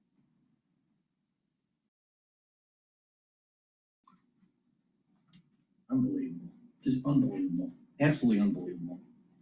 Please go to my store, the-studio-reykjavik.com. Get the C60. C60 will soak up free radicals. It's 1,000 times stronger than a molecule of vitamin C. 1 molecule of C60 is 1,000 times stronger. Take a teaspoon a day, every day, preferably on an empty stomach in the morning for best absorption. And you can get it in avocado oil, extra virgin olive oil, or MCT coconut oil. You can get it in a 2 ounce, a 4 ounce, or an 8 ounce configuration. Soak up those free radicals, slow down the aging process. It boosts up your immune system, helps with your endocrine system, soaks up free radicals at the vascular level, so you're reducing plaque formation, helps your neurons. You'll have more ATP, healthier mitochondria, less stress on the neuron. Over time, you're going to have better neuroplasticity. You're going to improve your basal layer for your skin, so you're going to have a visual, noticeable difference over a year period of time that you look younger. You get lots of benefits from taking C60, and stacks great with many different of the supplements that I have, like resveratrol, NAD+, and ubiquinol, Clarity Factor, Max 35, Boomer Boost, the turmeric, ashwagandha, and lignans. This stacks well with a lot of stuff that I have. So please go to my store, stack it, slow down the aging process, improve your immune system, your endocrine system, and your brain function. Go to my store, the-studio-reykjavik.com. Make sure you take a teaspoon a day, every day. I've been doing this since 2016. So that's the end of my show. Thank you for listening, and have a nice day. Please go to my store, the-studio-reykjavik.com. The link is in the description of this video and all my videos.